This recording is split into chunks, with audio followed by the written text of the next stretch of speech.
All right, me in charge. That's questionable, but all right. Good evening and welcome to tonight's study session of the Boulder City Council. My name is Tina Marquis, and thank you for joining all of us. We have on tonight's agenda 2 items. Our first item will be a financial forecast and budget update, and our second item is related to the city's 2024 potential ballot items. So just to start, I'm going to outline how the meeting will be conducted. We will review staff's presentation for the budget update, and then we will have time for questions. At the end of the presentation, we will conduct our council discussion with staff. If you have questions, please wait for staff to complete their presentation. And for the ballot item, staff will present their presentation in sections and will have questions for council at the end of each section. Council will be given the opportunity to ask questions and provide input at the end of each section. And at the end of the sections where it's pertinent, we're also going to ask if the Charter Committee or the Financial Strategies Committee wants to chime in at all before the council asks their questions. So that's part of the timing there. So any questions on the process? No? Okay, I'm not seeing any hands. So we'll turn to our to Chris Mestrik, who's going to be filling in for Nuria, who's coming in just a little bit late to the meeting. So that's it. Chris, do you want to kick us off? Happy to kick us off. Thanks, Tina, and good evening, Mayor, members of council. As Tina described, we've got really 2 great topics for tonight, both that are really information filled too. So this first item on our financial forecast and budget update is really the first touch point for council in the annual budget process. And there's no decisions to make tonight. It's really a whole bunch of great information that we have to share on what we're seeing in our forecast and the key assumptions that we'll be using to develop this coming year's budget. So we're looking forward to hearing your thoughts. Last week, we did have a chance to discuss the presentation plan with Council's Financial Strategy Committee. And they gave us some great feedback on some additional detail and some examples to include in the presentation tonight as well. So you'll see some of those. We've got a great team here from our finance department, as well as our partners from the University of Colorado. So with that, I'm going to turn it over to our Chief Financial Officer, Kara Skinner, to kick us off. Thanks, Chris. Good evening, Mayor and Council. Kara Skinner. I am pleased to introduce this first item tonight. We take this time each year, as Chris mentioned, to provide an update on our major revenue sources, our overall outlook, and our major assumptions, really as we move into the next phase and then the final phase of budget development. As Chris mentioned, we're going to begin with our partners, our great partners from CU Leeds School of Business. Rich Wobekind, and hopefully I said his name right, will provide an economic update on national, state, and local conditions and expectations and how those influence our financial forecast. And then, as Chris mentioned, I'm going to introduce our great budget team who will speak more specifically to the city's budget outlook. And we will end with a budget timeline, sharing with the community and with you all again a reminder of when we will present the city manager's recommended budget to council and the community, and then when we will be back before council for those budget discussions and decision making. So with that, I will hand it over to Rich. I think you're ready to go. All right, so the question is, are you pulling the slides up? Yes. Okay, great. There we go. So first and foremost, thank you so much for inviting us to be here. Brevity has been stressed in terms of the presentation, so we're respecting that. There's not a very large number of slides. My colleagues, Robert McNown and Brian Lewandowski, are on the webinar as well, and we're happy to answer questions because, again, this is sort of just a brief overview of where we are at the moment. A couple of quick comments before advancing. The backdrop for this, without going through slides, is that GDP nationally is slowing but positive. So it's kind of trending down as many people anticipated it would a year ago, but it's sort of a year behind schedule in that regard. We're seeing employment slowing but positive, still positive growth. Again, without going too far into the weeds, I would say a lot of the anticipated impacts of the higher interest rates have taken longer to filter their way through the economy. We're also seeing slowing, but still positive personal income. So I guess the quick snapshot of the sort of the national economy, which is the backdrop for our state and local revenue projections, relates to an economy that's still outperforming. But we do see three significant challenges that are out there that we'll be talking about. You might think of many more, especially when you think down to the state or the local level. Next slide, please. So the first of these challenges is the labor shortage or labor weakness in the market. And this is something that started before COVID. We like to attribute a lot of it to COVID. But in fact, we had a labor shortage issue that was occurring before. We have more job openings than we had unemployed people prior to COVID. COVID certainly exacerbated that, as you can see in terms of the left-hand graphic. When the kind of rose-colored line is higher than the black line, you have a gap in terms of the analysis, in terms of supply and demand. It's one of the reasons we really like this particular graphic, by the way. It's basically looking at supply and demand, supply of people who are available to work, and the demand for people as being counted by job openings in the broader economy. Nationally, at its peak, it hit two available jobs for every single unemployed person. Colorado was significantly higher than that. It is clearly more in balance now. The nation's at 1.4. Colorado, which you can look at on the right, is at 1.7. We haven't seen the drop off in job openings nearly as significantly as the national economy has, but still, these markets are indicating being more in balance. Although Colorado is in worse shape, and that's what I mean by that is we have even tighter labor markets than the nation as a whole. I guess an interesting sort of sidebar, as we would say, cocktail party comment for people. If you could match every single unemployed person to a job, if we just pretended we could wave a wand and every unemployed person could take the jobs that are out there to fill right now, in the state of Colorado, we'd have over 100,000 unfilled jobs with no workers in them. At the national level, that's millions and millions of jobs. So that just gives you a little bit of quick background on that. Item number 2 on the next slide that we're paying a lot of attention to, of course, is inflation, and I'm sure you are as well in your personal life and in your professional life. We have seen that come down. The March numbers were a little bit more encouraging, as you can see. And very encouraging, of course, for us locally was that the Denver Aurora Lakewood measure was actually below the national measure for the first time in quite a long time. In fact, if you keep track of these things, which we tend to do, given what we do, 11 of the last 14 years, Colorado has had a higher inflation rate than the country, and one of the other 3 years we were tied.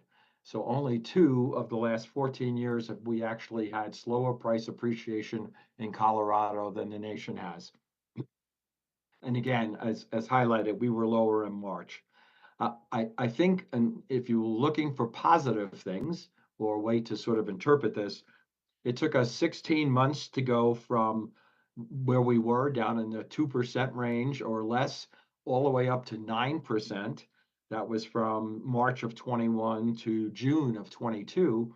Then from basically July of 22 to June of 23, so a 12-month period, we went back down from 9 to sort of the 3% range. So that was encouraging. It took us less months to get sort of back down to the 3% range. But the big issue now, as you well know, is that for the last roughly 10 months, this has been bouncing around and is close to horizontal. You can sort of see that on the right-hand side of the graph. And that is what is perplexing the Federal Reserve in terms of monetary policy. And certainly it's all a discussion that you hear about sticky prices and where are we seeing price appreciation and so on. For a period of time, it was being attributed to services. Unfortunately, in the most recent data, we're actually starting to see goods inflation rising as well. And I would highlight, if you just want to feel good about the Denver, Aurora, Lakewood numbers for March that are there, a big reason related to the transportation component. We had lower fuel and energy costs, and that really reflected very positively in terms of the overall index. Next slide, please.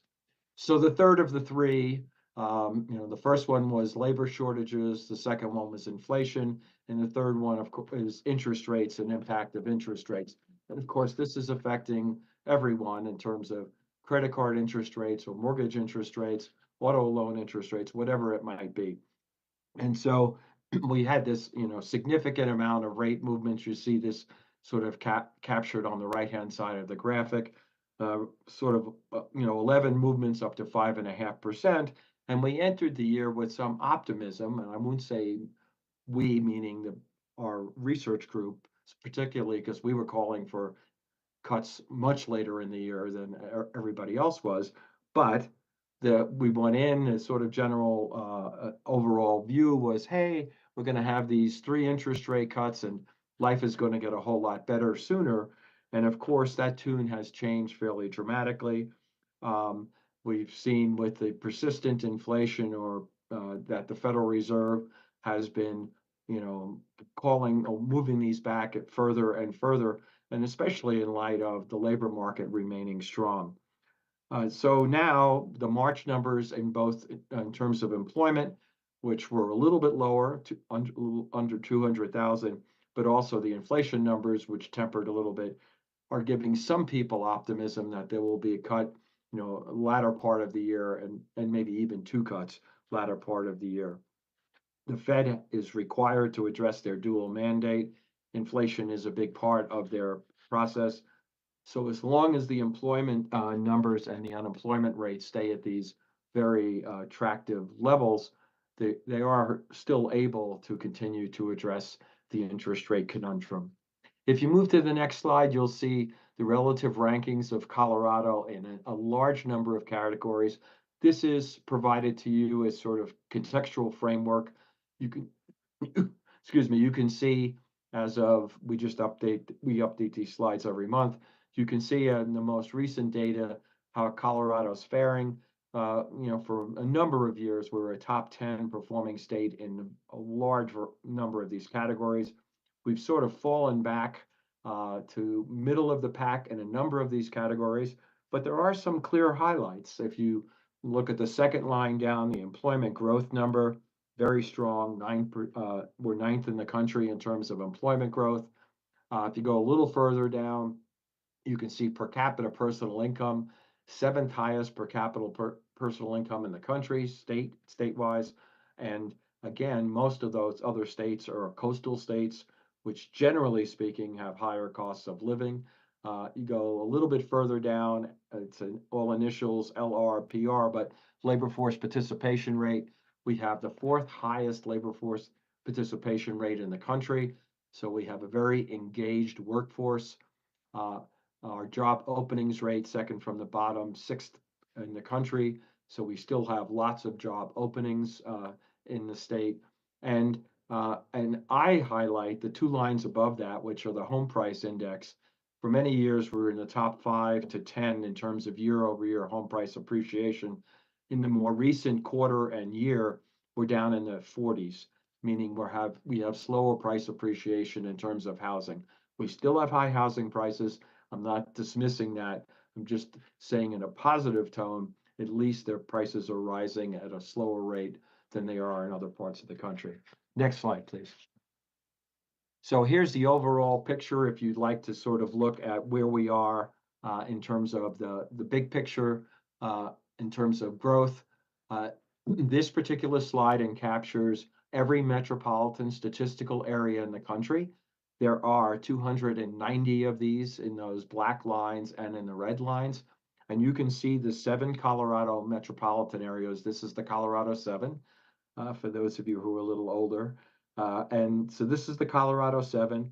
And you can see Boulder is roughly in the top third of performing year-over-year job growth as of February 24. And you can see the other jurisdictions around the state.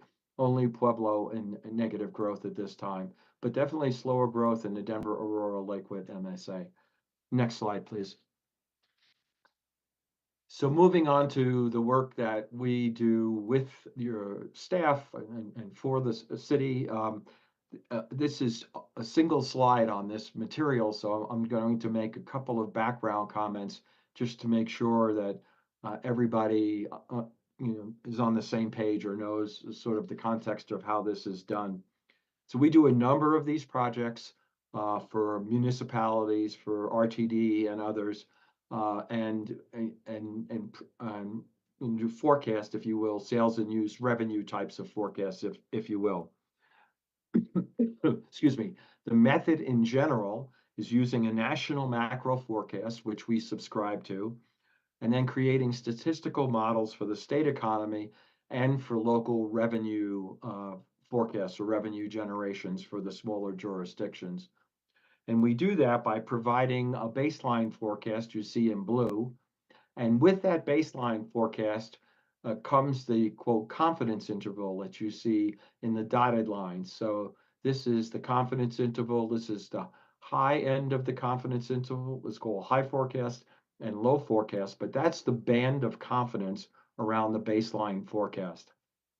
But in addition to doing that, we also run two other forecast scenarios, one that's more pessimistic, meaning a more pessimistic national economy and national economic conditions, and one that has a little bit more optimistic scenario. And we provide staff with descriptions of what those are. Actually, we interact with staff on picking some of those pessimistic and optimistic scenarios and have over time in this project. So we'd like to provide a little bit more information on, best and worst. You're not getting confidence intervals with those on this graphic, but there certainly are confidence intervals with those other optimistic and pessimistic forecasts as well. I would really like to comment on two things related to the forecast. One, what you see on this graphic is sales and use, but what we're doing, and we're doing this largely with the huge help of your staff, is we're forecasting by category in these different buckets. For example, I'm not being exhaustive here, but we're forecasting grocery sales and restaurant sales and e-commerce sales. So we found that during the COVID piece, and since then, there's different patterns moving with these subcategories of sales tax revenues. So we're working very hard, and the staff provides us excellent data and support in order to do that. And that's how we feel, at least, that we're providing more accurate forecasts, when you sum them up to the sales and use tax forecast. And another sort of just very quick comment I have to shout out to the staff about the staff is we use something that I think what we're referring to as normalized cash basis. But this may sound trivial, but when we first started doing this project, we'd see lumpiness month to month in terms of the data, and it was really not easily explainable. And what we found out, or the staff found out, in looking at the micro data, was that sometimes sales were being reported or the money was being delivered to the city, not in the month when the sale actually occurred, like in the next month or whatever. The staff can correct me if I'm saying this incorrectly. But the bottom line is when you're doing a forecasting model, you need the money to show up in the month that it's actually occurring. The sale has to show up. So they've done a lot of work helping adjust that, and we're very appreciative. Last slide, please. So of course, with any sort of forecasting effort, we are looking at the tailwinds in the economy, the headwinds in the economy, and not inappropriately or inaccurately, there are a lot more headwinds in our view, things we're not sure how they're going to play out. So you can see them in the headwinds category. And in the tailwinds category, we still have employment growth. We're still seeing good productivity. We are seeing decent construction numbers being driven in large part by some infrastructure spending. We're still seeing income growth. Well, why are we so focused on that? Well, down to the micro level or the city of Boulder level, the employment growth and the income growth are absolutely critical when you're talking about retail sales. So we're paying a lot of attention nationally and at the state level on those particular types of indicators. And in the right-hand side, you will see we have consumption and retail sales in the unknowns. It appears in this particular category that Colorado, in general, and we see this in other jurisdictions as well, but we're starting to see a slowdown in this consumption and retail sales that we thought was coming, but it seems to be coming on faster in Colorado than it is in the nation as a whole. Yet, if you pick up any sort of, I don't know, macro analysis, business economics write up right now from any sort of major business forecasters, they're totally focused on what's going to be able to support consumption and retail sales at the national level.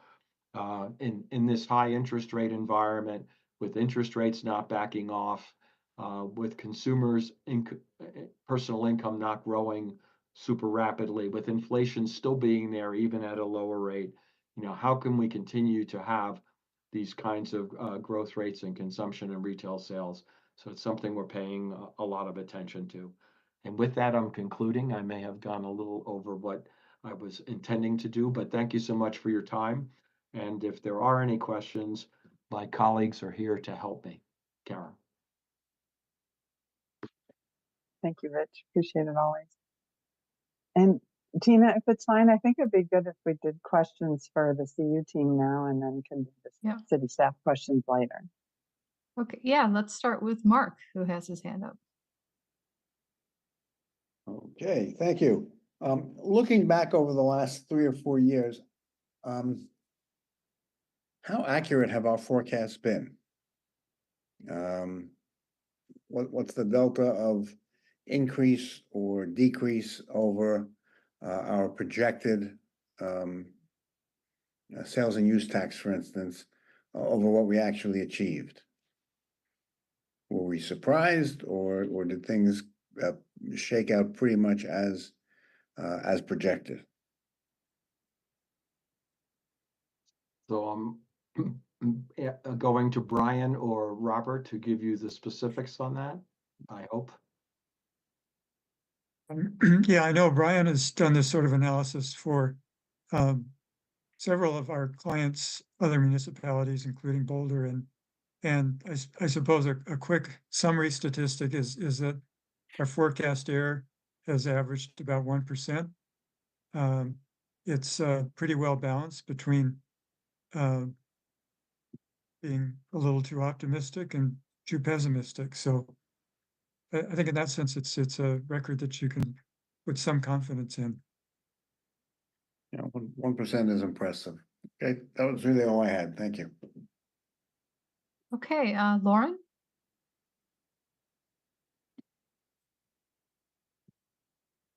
Thank you. I just was noticing that the baseline projection was closer to the optimistic projection line than the pessimistic projection line.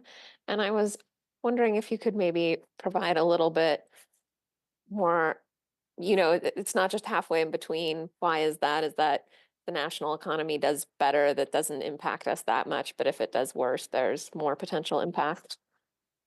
So I'll lead in, and Brian's more of a specialist on this. The actual there's like 7 scenarios you can choose, several that are more optimistic and several that are more pessimistic. But each of those includes a certain set of assumptions, and so they're not equally spaced, if you will, around that. For example, Middle East tensions create more supply chain disruptions and problems, and that makes the forecast more pessimistic than what they think is going to happen in that part of the world. So there's sort of pieces in there, and there's no real no there. The flip side is the economy is running, I would say, stronger than most people thought it would. And so the pessimistic scenario is, the optimistic scenario is not that much higher than what we're actually at right now. And the pessimistic scenario tends to be more, more things go wrong. The federal deficit creates more problems. Interest rates have to stay higher longer, and you get just more, adverse effects. Thank you. Yeah. That was Well, all I had for questions. if I may, if you take a look at the high and the low, that one is split because it's one standard deviation away from the medium forecast. So that one should be sort of even on the upside and the downside, but Rich explained it very well. So the way Moody's explains their macro forecast, their national forecast, the baseline has is the most likely path for the economy, and they deem it as, you know, there's a 50% chance that it could perform better or a 50% chance that it could perform worse.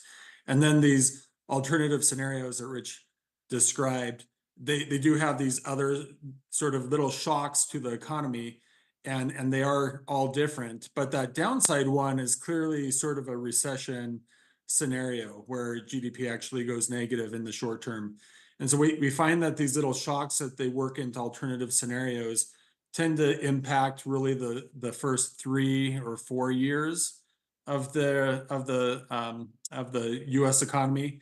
And then they all sort of converge about 7 or 8 years out. So I think the real value in looking at those alternative scenarios is taking a look at the very short term, like what could happen. And then our modeling shows what that would mean for the local economy. Thank you. Nicole? Thank you, and thanks so much for the presentation. Always very informative and good to hear from you all.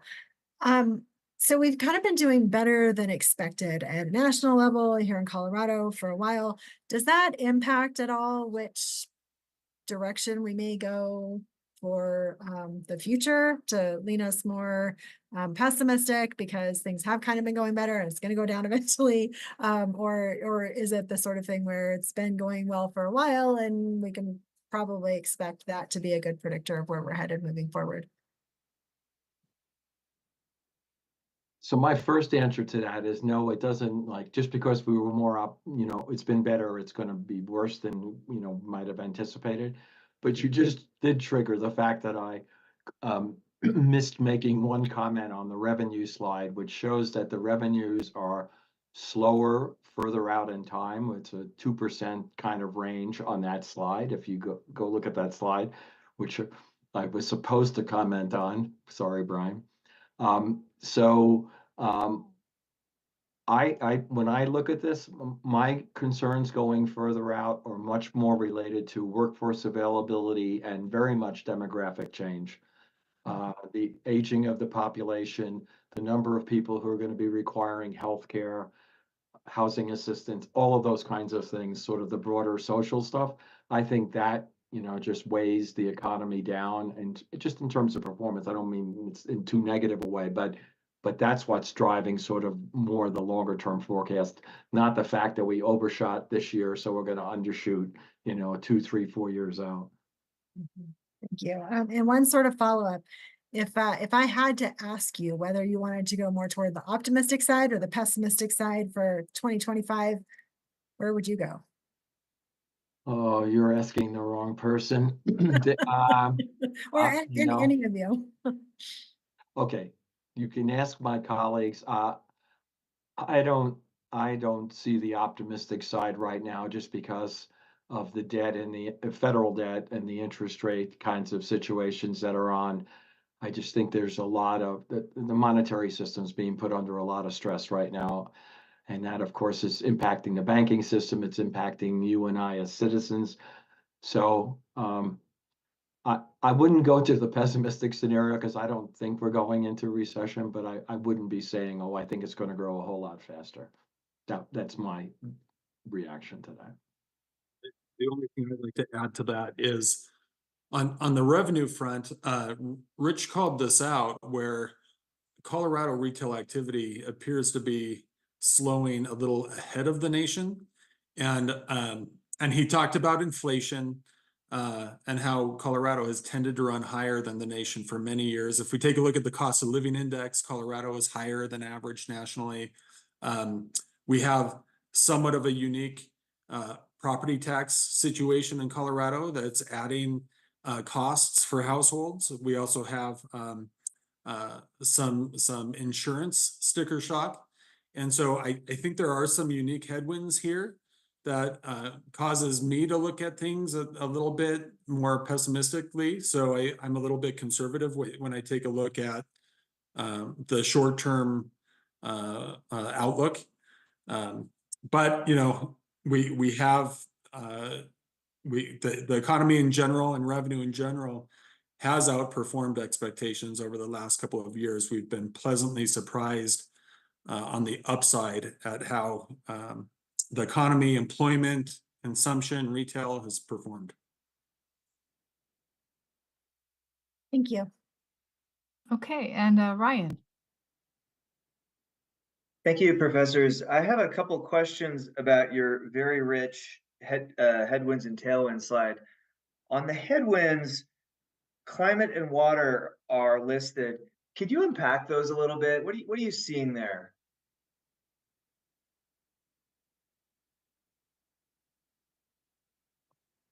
Waiting to see if Robert was going to jump in on this. We've had this discussion elsewhere. Well, first of all, it's in way more people's businesses and others, government's decision making, and it's being part of a decision making process, both in terms of climate and in terms of water, and uh, and in the process of doing that and addressing issues, it certainly impacts cost, availability of resources, and so on. I'm not saying inappropriately. I'm just saying factually. So when you see those in place, um, that's one level. One level is sort of the financial level of how do we address these issues and continue to be competitive and so on. The other issue in Colorado clearly relates to just enough water for the types of things we're trying to do and how we're going to address that. Or do we address, when do we address it, or how's that going to happen? And so just it's a limiting factor. You don't hear this discussion in sort of say the eastern part of the US that water's a limiting factor, but it's a clearly, I think, limiting factor for the Colorado economy and for housing development and all of those types of things, business development, but housing in particular. So the way that whole part comes about. So those limitations, going back to Brian's comment and enhancing it more detail, since the Marshall fire and other fires, the cost of insurance and other things, I mean, these things are playing back. They're not irrelevant concerns anymore. Even if you were trying to be agnostic about this whole thing, it's coming back directly into play. You have no choice. Your insurance policies are going up. Your business is being challenged. Your house is being challenged. Our lives are being challenged around this. And we do a lot of work with businesses at the school, and it's in everybody's discussion right now. So I would say, my view, that's a welcome thing, but that part aside, it certainly provides more challenges to the overall growth of the economy, and especially when we talk about sort of Colorado economy in terms of the impacts it's had on Colorado. Thank you. And as a follow-up to my first question, if I could, are you seeing examples in other cities, towns of managing these headwinds, examples of innovation or policy that you would advise cities should really be thinking about catching up with?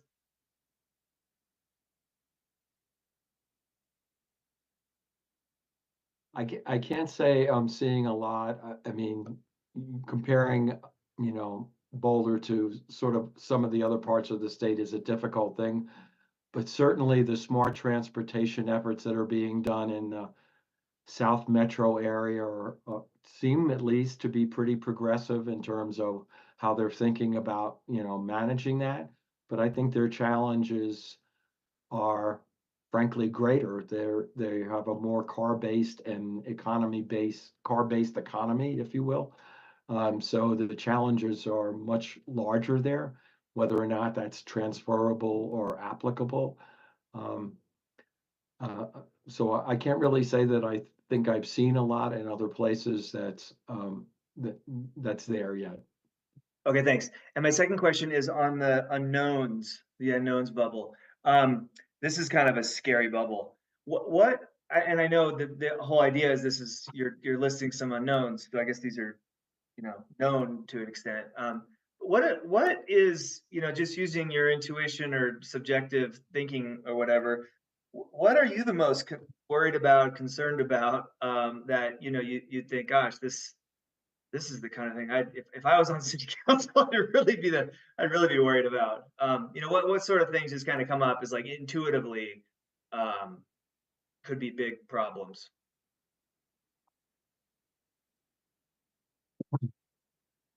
I, Robert or Brian, are you going to jump in on any of these? You going to vote on this? So for me, for example, AI. Let's just start with AI, which is in that area.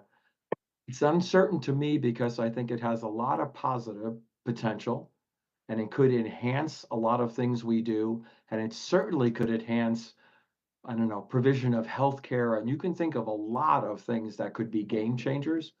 And you can think of a lot of things that are just almost a nightmare related to AI. So for me, it's in the uncertain category because I think it's going to depend a lot on implementation, regulation, what companies or governments do with this kind of thing. So that's why for me, this is in the unknown category. If I was going to say the thing that's sort of there, I think we call it human behavior. I think the whole return to office thing is probably the most troubling for a few reasons. Positively, it's helped us retain workforce. It's great for people to be able to do that for a few days a week, or I get the positives. I'm living with the positives. I'm also seeing the fact that people are not as social as they used to be. They're not interacting, they're not growing, they're not developing at the same. And how do you replace that or change that? Sidebar two, how do you supplant? I was walking through downtown Denver last night after the Rockies game. Don't ask why I would go to a Rockies game. That's another question. My grandkids, I love them. But storefront after storefront of vacant. I mean, scary impacts to downtown from that whole transition. And Boulder's a much smaller scale and not in anywhere in that category, but the issues are the same in a lot of cities. That how do you rehab that effectively? I think that's a huge challenge for communities, for you folks, for the broader real estate economic development people and so on. How do you do this productively where the society's better off at the end of the day? And you continue to get your retail sales from restaurants and shopping and all of those kinds of things. So that's probably the one, at least short term, that's the most scary. But I mentioned in the presentation, the scariest one by far for me is demographic change and how this country addresses it. Thanks, Professor, and thanks, Tina, for all that time. Okay, Taisha. Oops. Thank you very much. Thank you for that presentation. Oh, I'm holding the wrong sticky.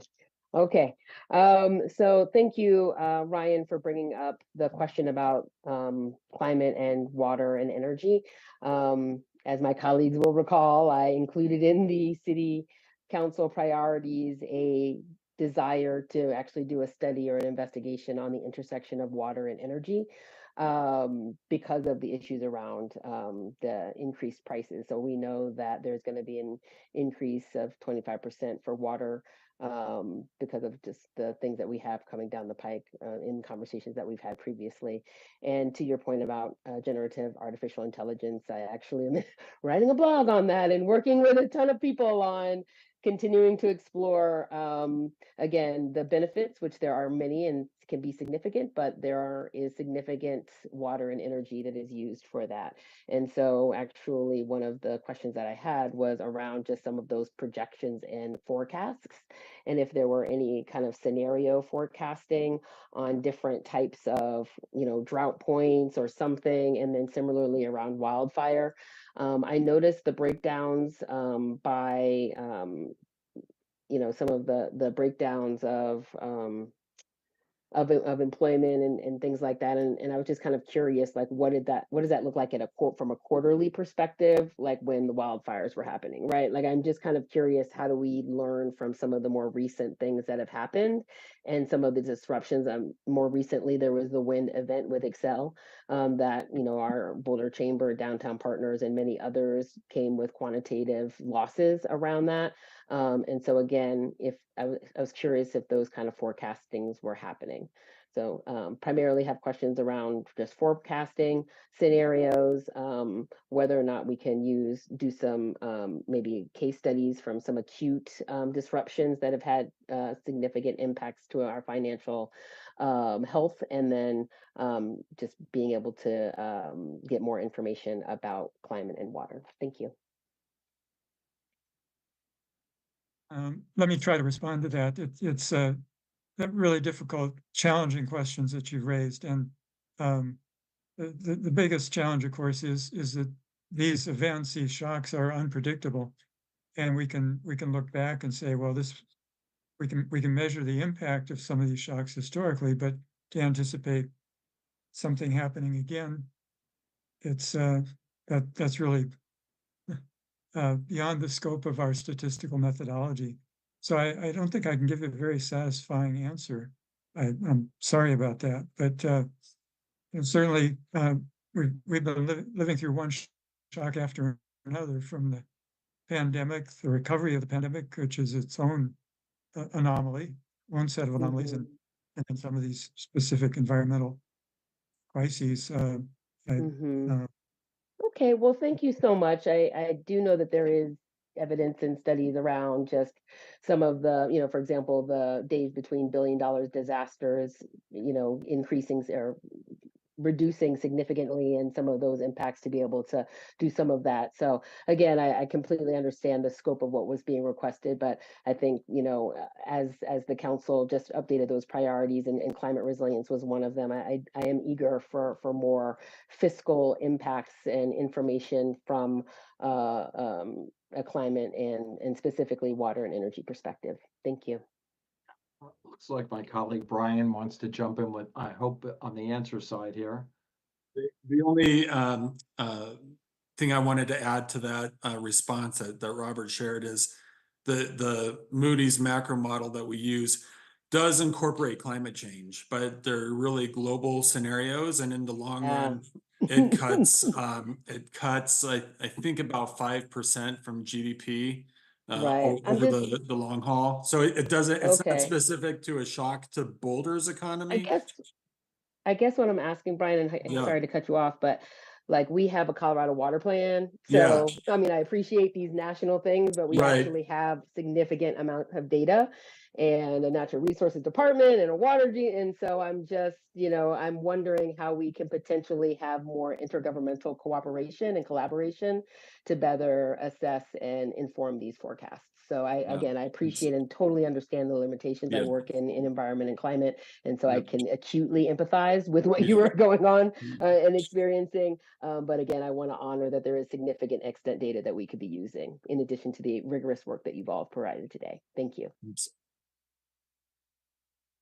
Okay, and Matt. Thanks, Tina. Richard, I wanted to follow up with an inquiry you were sort of going on, and I think you were sort of touching on what the vacancies that you were seeing in Denver, we're seeing here. It's one of the big motivators why we're trying to lift up an economic development strategy here in the city to try to intentionally kind of curb some of those trends.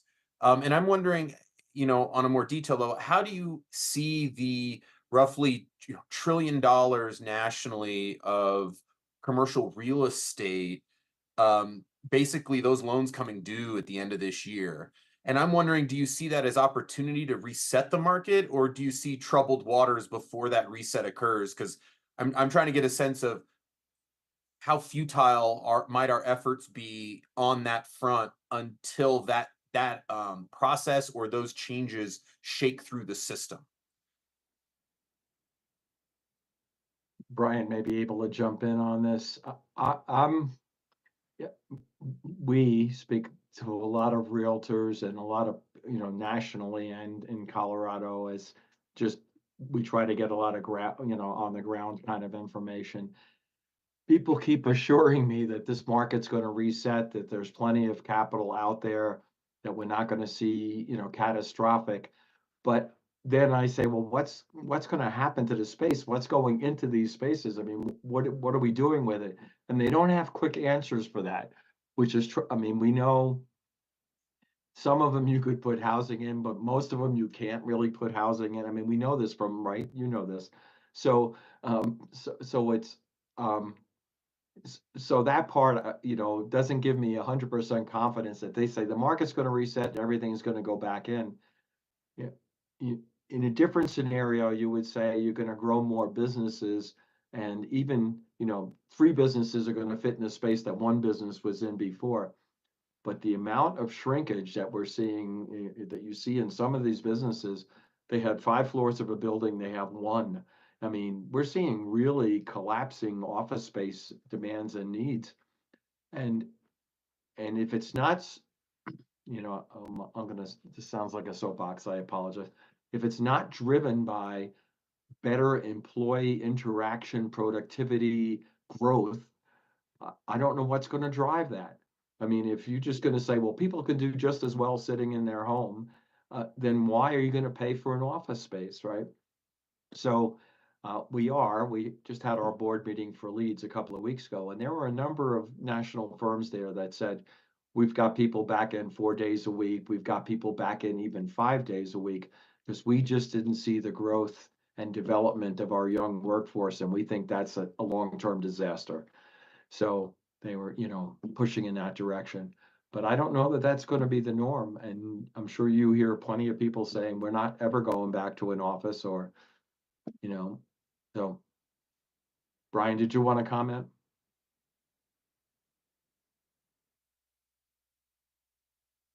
When we look at Boulder's office vacancy rate, it's actually a little bit better than downtown Denver, which may be sort of a little solace that you're out competing Denver, because they're still much higher than they were 2 years ago. And I think what we're all living now, and what these businesses are living, is the multiplier effect that we often talk about in economics. And what I mean by that is, when fewer people are going to the office, it has a ripple effect through our local economies, because we're not getting the benefit of that foot traffic visiting restaurants and retail that we used to get. So it doesn't only impact office space; it has ripple effects for other businesses and other types of real estate in the community. Are you set, Matt? All right. I'm not seeing any other questions, and just wanted to take a moment to thank Brian and Robert and Richard for joining us. We obviously are always thankful for our partners of CU, sort of the extended team Boulder, and just thank you so much for taking the time to be with us. And I'm sure we'll reach back out as we have further questions through the budget journey. All right. So, Kara, do you want to resume, and we'll move on to the staff piece? Yes, thank you, Tina. Yes, thank you to the whole CU Leeds team. We appreciate it. So next I'm going to introduce Charlotte Husky, and she is going to do the deep dive into the city budget, more specific outlook. And we also are cognizant of time, and we recognize that generally we're trying to limit presentations, but we do also recognize this is detail oriented. So this might be a little bit of an exception. So we're going to do our best to keep it tight. Anyway, with that, I'll hand it over to Charlotte. Thanks, Cara. Good evening, council members. Charlotte Husky, budget officer for the city. And we'll share my screen.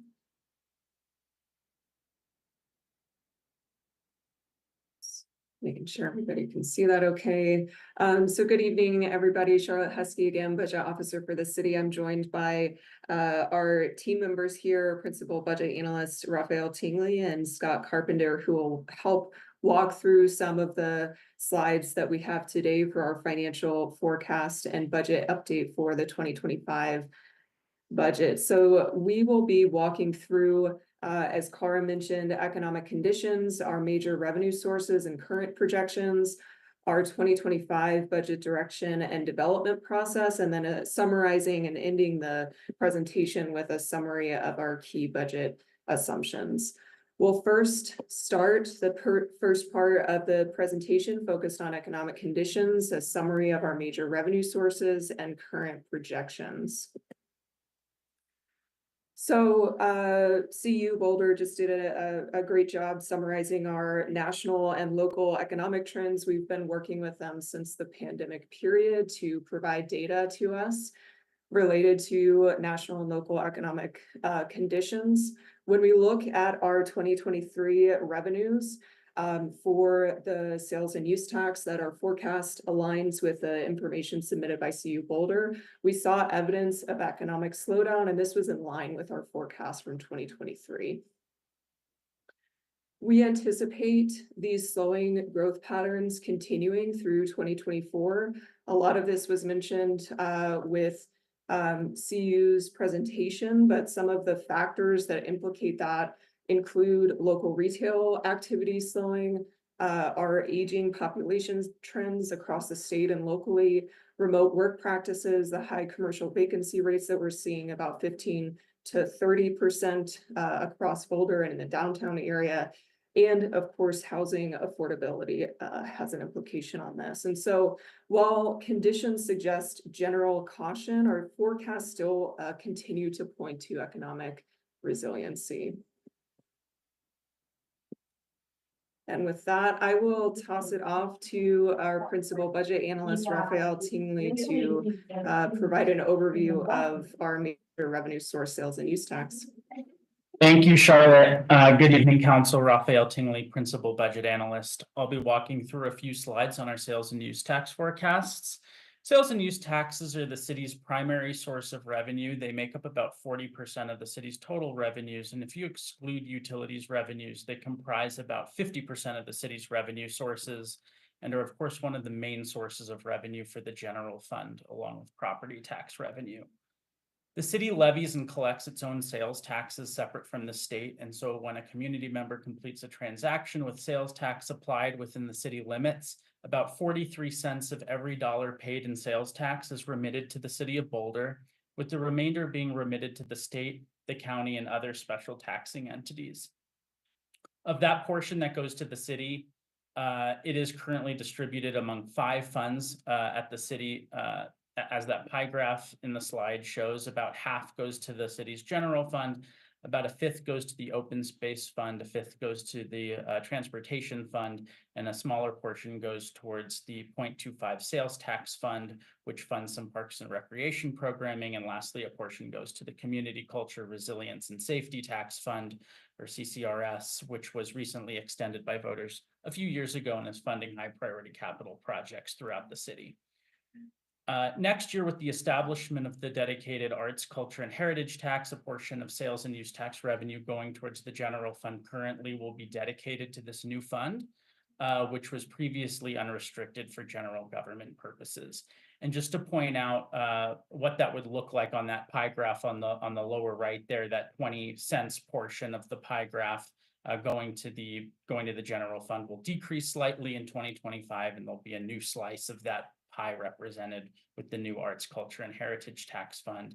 And this shift does align to the budgeting assumptions that the Budget Office used during 2024 budget development and subsequent adoption. Next slide. So what did sales and use tax revenues look like last year? Well, first, looking at the first line in this table, we did see a modest slowdown in economic activity in Boulder in our retail sales tax collections. We revised our 2023 approved revenues down about halfway through 2023 by a few percentage points. By the end of 2023, the city collected $137.7 million in retail sales taxes, which was about 97% of what was originally budgeted.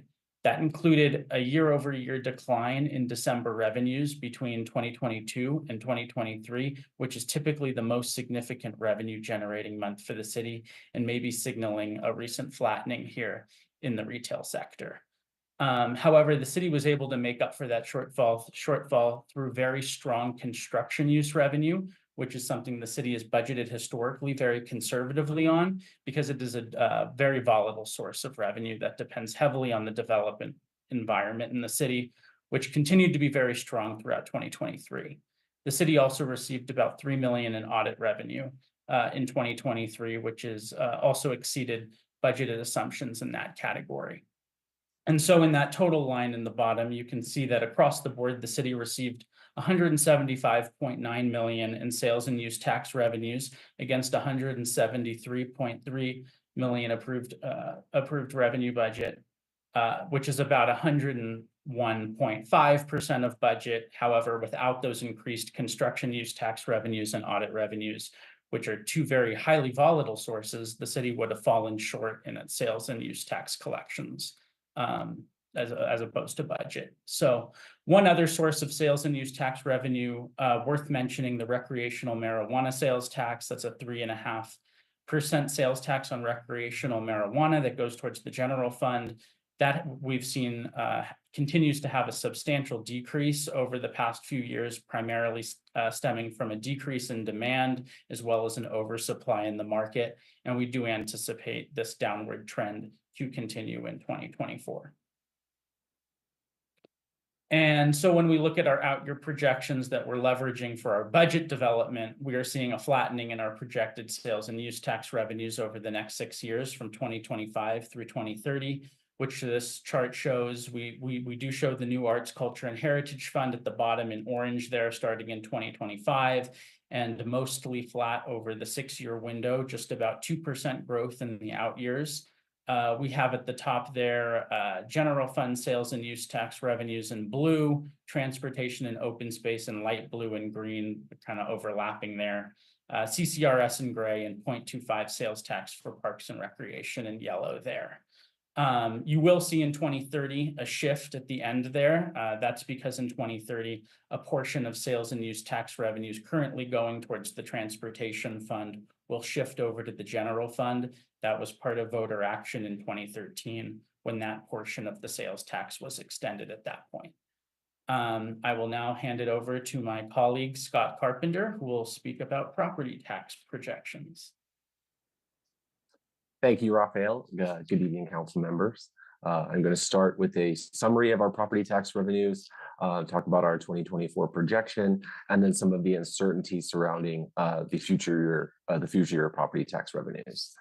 So property tax makes up roughly 13% of our citywide revenues, 17% when excluding utilities, and 25% of our general fund revenues. The city of Boulder receives 13%. Or in fact, the city of Boulder accounts for 13% of the total mill levy. And what that means is for every $1 of property tax collected in Boulder, the city receives 13%. Of that, for every $1, the city receives 13 cents. Of those 13 cents, 9 cents goes towards general city operations, 2 cents goes towards public safety, 1 cent goes towards parkland acquisition, park improvements, or recreation facility improvements, and 1 cent goes to fund affordable housing. Property values are reassessed every odd year. So the 2025 property reassessments will inform our 2026 budget. Property tax is calculated by multiplying the market value of a property by the assessment rate by the mill levy. So $100,000 of market value equates roughly to $78 in property tax. Next slide, please. So for 2023, we collected roughly $48.7 million in property tax for the general government. For 2024 budget, we forecast $58.7 million, so that's a 20% increase. However, our revised projection, we've revised it down 580,000 to 58.2 million. So that would be a 19% increase from 2023. The 2024 budget was based on staff's May 2023 estimated impacts of Proposition HH. And while Proposition HH did not pass, special session legislation did, which led to a slightly lower assessment value, which reduces revenue, or which is reducing revenues further. But one thing to note is that we did not budget for the one-time property tax backfill. So currently, there is a lot of uncertainty for the future revenues of property tax, and this is due to the ballot measures and the past legislation from this week. Initiative 50 has enough signatures, or is currently on the ballot, and it would constrain property tax revenue growth. Initiative 108 is currently collecting signatures. It would reduce assessment rates and result in city property tax revenues declining. The legislation passed by the General Assembly this week. We are currently reviewing it. We believe in our preliminary estimates, it would constrain the growth of revenue, but not expected to result in property tax as declining in later years, but potentially there could be an impact to 2025. We still do not know whether these two initiatives will be on the ballot, but we will plan for the impacts of SB 24-233, which is the General Assembly legislation. And with that, I will turn it back over to Charlotte. Thanks, Scott. So considering our major revenue sources and the forecast just shared from Raphael and Scott, we recognize that we're stepping into a constrained environment. And so what that means is we look at our major revenue source, sales and use tax, and see this projection flattening. There is a lot of uncertainty, as Scott just spoke to, around our property tax and considerations around that. And so for the 2025 budget, what that signals to us is that there's limited room for ongoing increases for existing programs or new programs to the city budget. The 2024 budget development process, we estimated at the time approximately $500,000 in ongoing funding within the general fund over the next 5 years. And this assumption included the 2025 dedication of previously unrestricted general government funding to arts and culture and the associated operating funding and programming being funded by that newly dedicated sales and use tax. So focusing on our 2025 budget direction and development, I'll focus the next few slides talking about our budget process within the city. And so our budget process for the 2025 budget is focusing on budgeting for resilience and equity. We're focused on year 3 of implementation of this effort. I really want to recognize and lift up all of the efforts in the organization, across the organization, that has occurred over these past 3 years. In year 1 for the 2023 budget, we created a comprehensive program inventory across the organization and programs within departments. And so what that meant was establishing program areas by department and aligning those programs and budgets to the greater sustainability, equity, and resilience framework goal areas. This enabled us to heighten transparency and visibility around our framework. And we also implemented a new budgeting platform called OpenGov and a transparency tool associated with OpenGov, which heightened transparency for the community and across the city. In year 2, for our budgeting for resilience and equity efforts, we added specificity in the 2024 budget development process. And so what this meant was we identified how those programs that we established in the 2023 budget aligned to outcomes and the objectives within the sustainability, equity, and resilience framework. We also added data points where applicable, where feasible, and performance measures, data points and performance measures and metrics as associated with those outcomes. We also performed data collection plans and discussed this with departments across the organization. For year 3, for our final year of implementation as part of the 2025 budget, we are performing standardization and refinement of these program areas that were established in the 2023 budget. We are refining our outcomes and identifying and refining performance measures across the organization, and across 19 departments across the organization. And so what this effort of budgeting for resilience and equity enables us to do as an organization is shift from focusing on increment-based budgeting or additive budgeting and focusing on our outcomes associated with resource allocation across the organization and perform enhanced strategic citywide decision-making to utilize these outcomes to help inform our budget decisions. Speaking more specifically about all of the effort and work that has occurred across the organization, I mentioned that this was a significant shift in the way that we had been budgeting previously. This could not have been done without partnership from our IT, our innovation and technology enterprise data team. I really want to lift up the partnership that they have helped with us in establishing outcomes and measures across the organization. This year, we are currently in this process through June for the budget development process. We are working with 19 departments, and hosting individual workshops that are tailored to each city department to understand the outcomes and measures as associated with the department programs that then align to the citywide strategic plan strategies and then greater sustainability, equity, and resilience goal areas. We're focused on refining and standardizing department program outcomes and outcome measures. We're identifying targets or benchmarks for each outcome, and we're also incorporating this into the 2025 budget. And so all of this information will be publicly available on our OpenGov budgeting platform.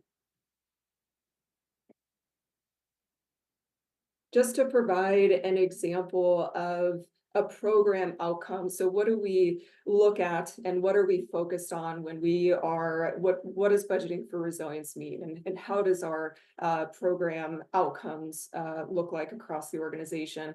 This is an example. If we look at the Affordable Housing Policy and Planning Department program, we can see that this program within the Housing and Human Services Department aligns to the sustainability, equity, and resilience goal area of livable.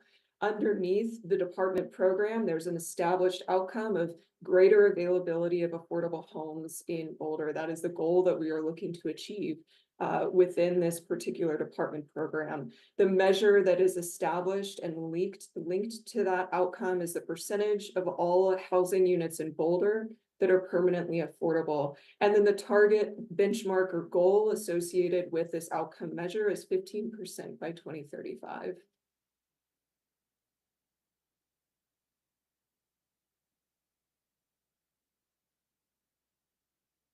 So as part of budget development for 2025, we have looked at the growth that the city has performed over the past several years.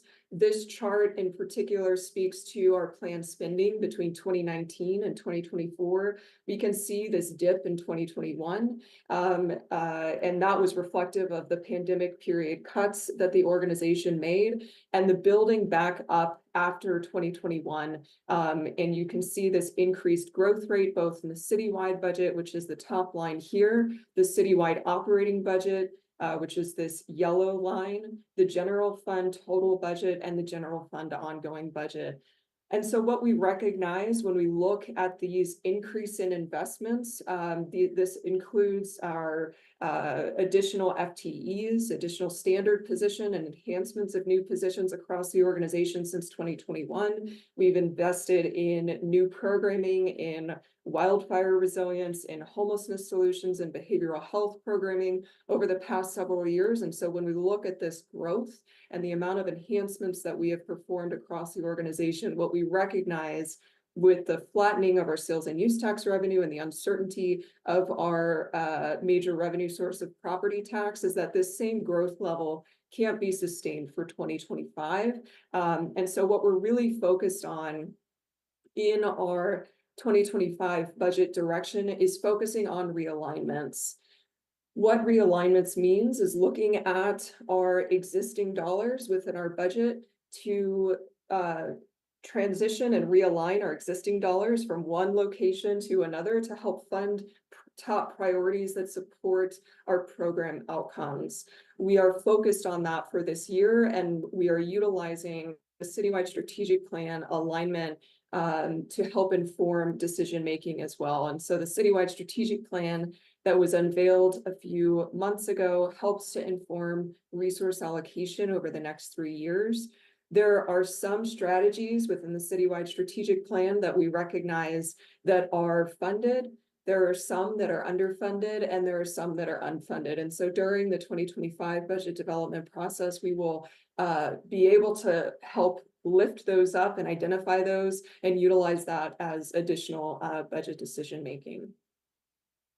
We also recognize the amount of growth in standard positions that we've seen across the past several years. I mentioned that we have performed since 2021 significant investments in added standard positions, 200 positions since 2021. And so there's limited opportunity for additional positions in 2025. Really, the key opportunity for change here will be looking at realignments of existing dollars to help support increases.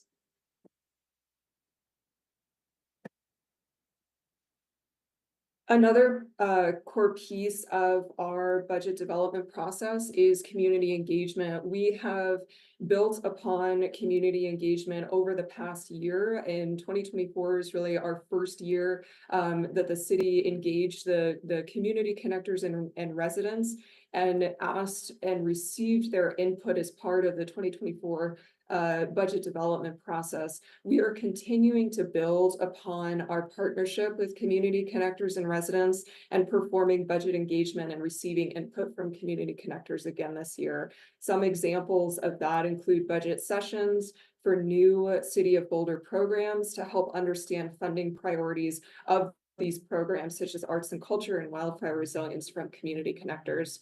We've also expanded our community engagement efforts this year to boards and commissions.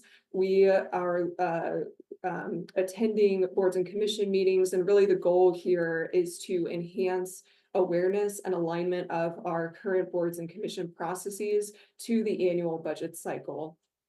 And finally, we are performing a 2025 budget questionnaire. This is open through May 17th, where we're inviting Boulder community members to provide input on budget priorities as aligned to the 7 sustainability, equity, and resilience goal areas that are demonstrated in this image on the right. As part of our elements associated with our engagement for the 2025 budget questionnaire, we're performing virtual and in-person engagement efforts. We've released a press release, social media posts next door, and Inside Boulder News. We're engaging the community connectors, and they are providing their input during an upcoming Building Power and Raising Voices session in May. We've reached out to all boards and commission members for their input as part of this questionnaire, and reached out to our economic vitality partners, including the Downtown Boulder Partnership, Latino Chamber, Small Business Development Center, and Boulder Chamber, and have reached out to approximately 7,600 local licensed businesses across Boulder. And this will be open through May 17th, and we're looking forward to receiving feedback from community members.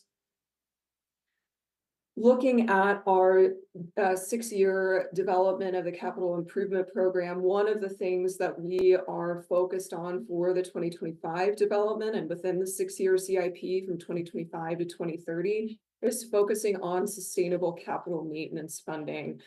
When we look over the past few years and recent years in terms of the emergency repairs and facility repairs and maintenance that the city has had to fund, we recognize that we must make additional future investments for ongoing capital maintenance, and that this additional investment is needed to help support appropriate service levels for city facilities to help maintain our buildings well into the future.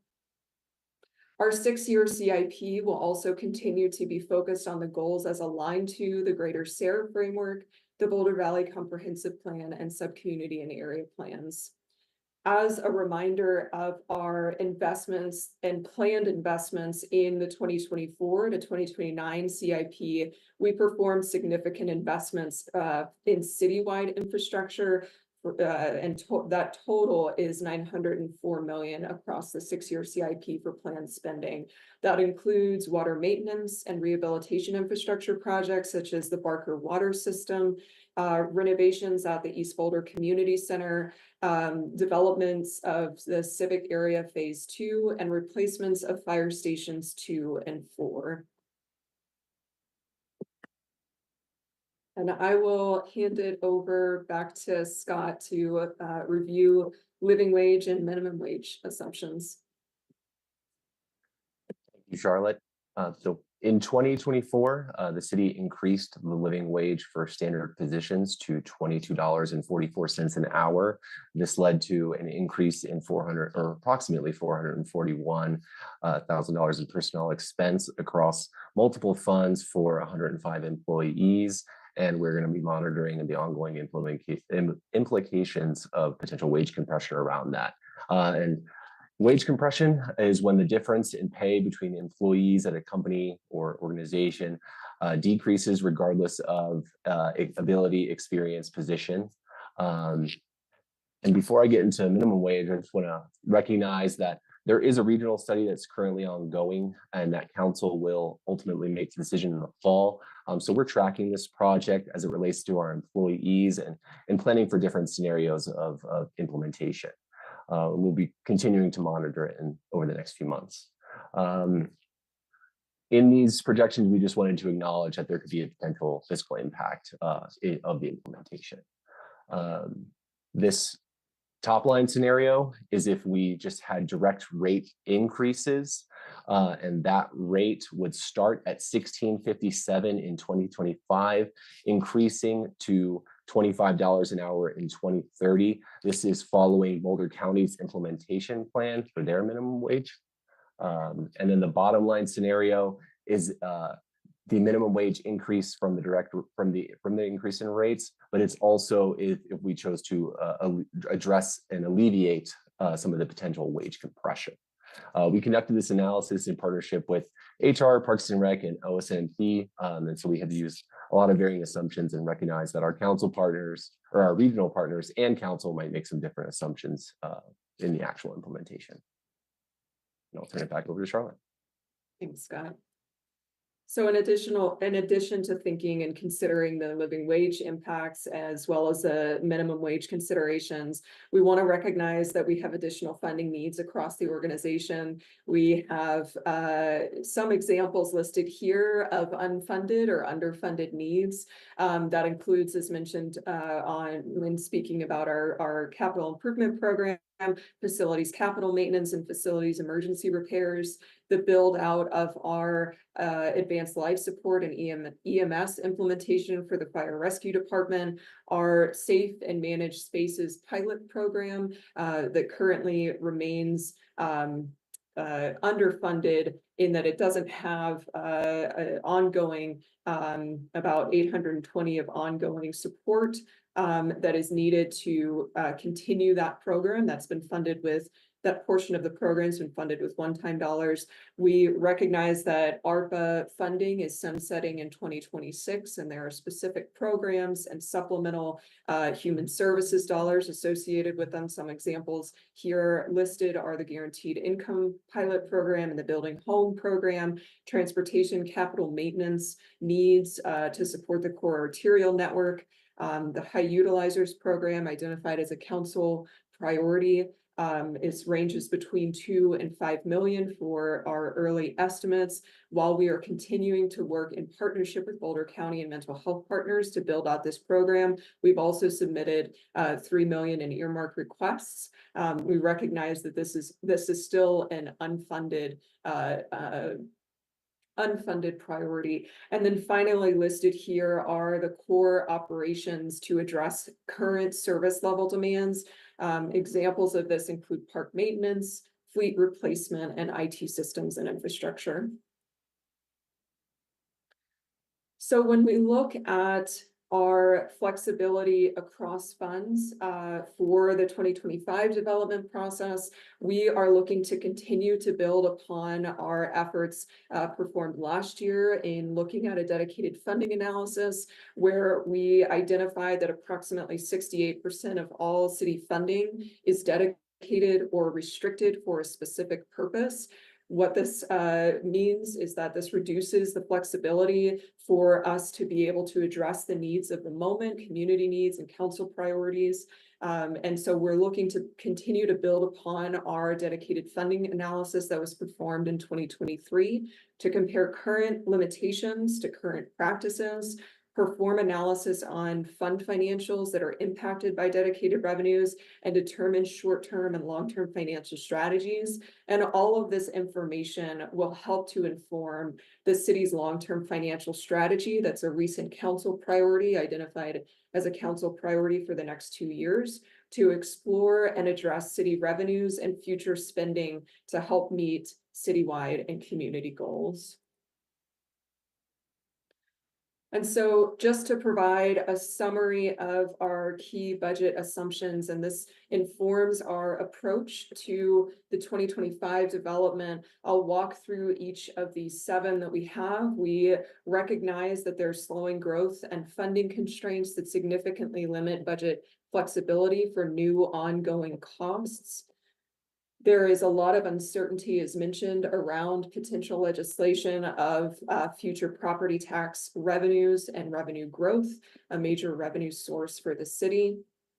Our capital improvement program will continue to focus on investing in sustainable ongoing capital maintenance, recognizing that we have underfunded this for several years, and this will help to fund city facilities and infrastructure. We'll continue to explore the flexibility across all city funds. This includes dedicated funds and existing budget allocations to support key community investments and needs. The 2025 dedication of the sales and use tax and the creation of the new Arts, Culture, and Heritage Fund assumes the inclusion of current art operating programs. We're continuing to look at recent living wage increases and potential changes to the minimum wage ordinance that's impacting city employees within the organization. And this will continue to be a factor when considering flexibility across funds. And finally, additional ongoing funding needs, as shown, a slice of the examples of unfunded and underfunded needs are significant and beyond funding availability, really pointing to a long-term financial strategy identified as a key council priority across all funds and city functions.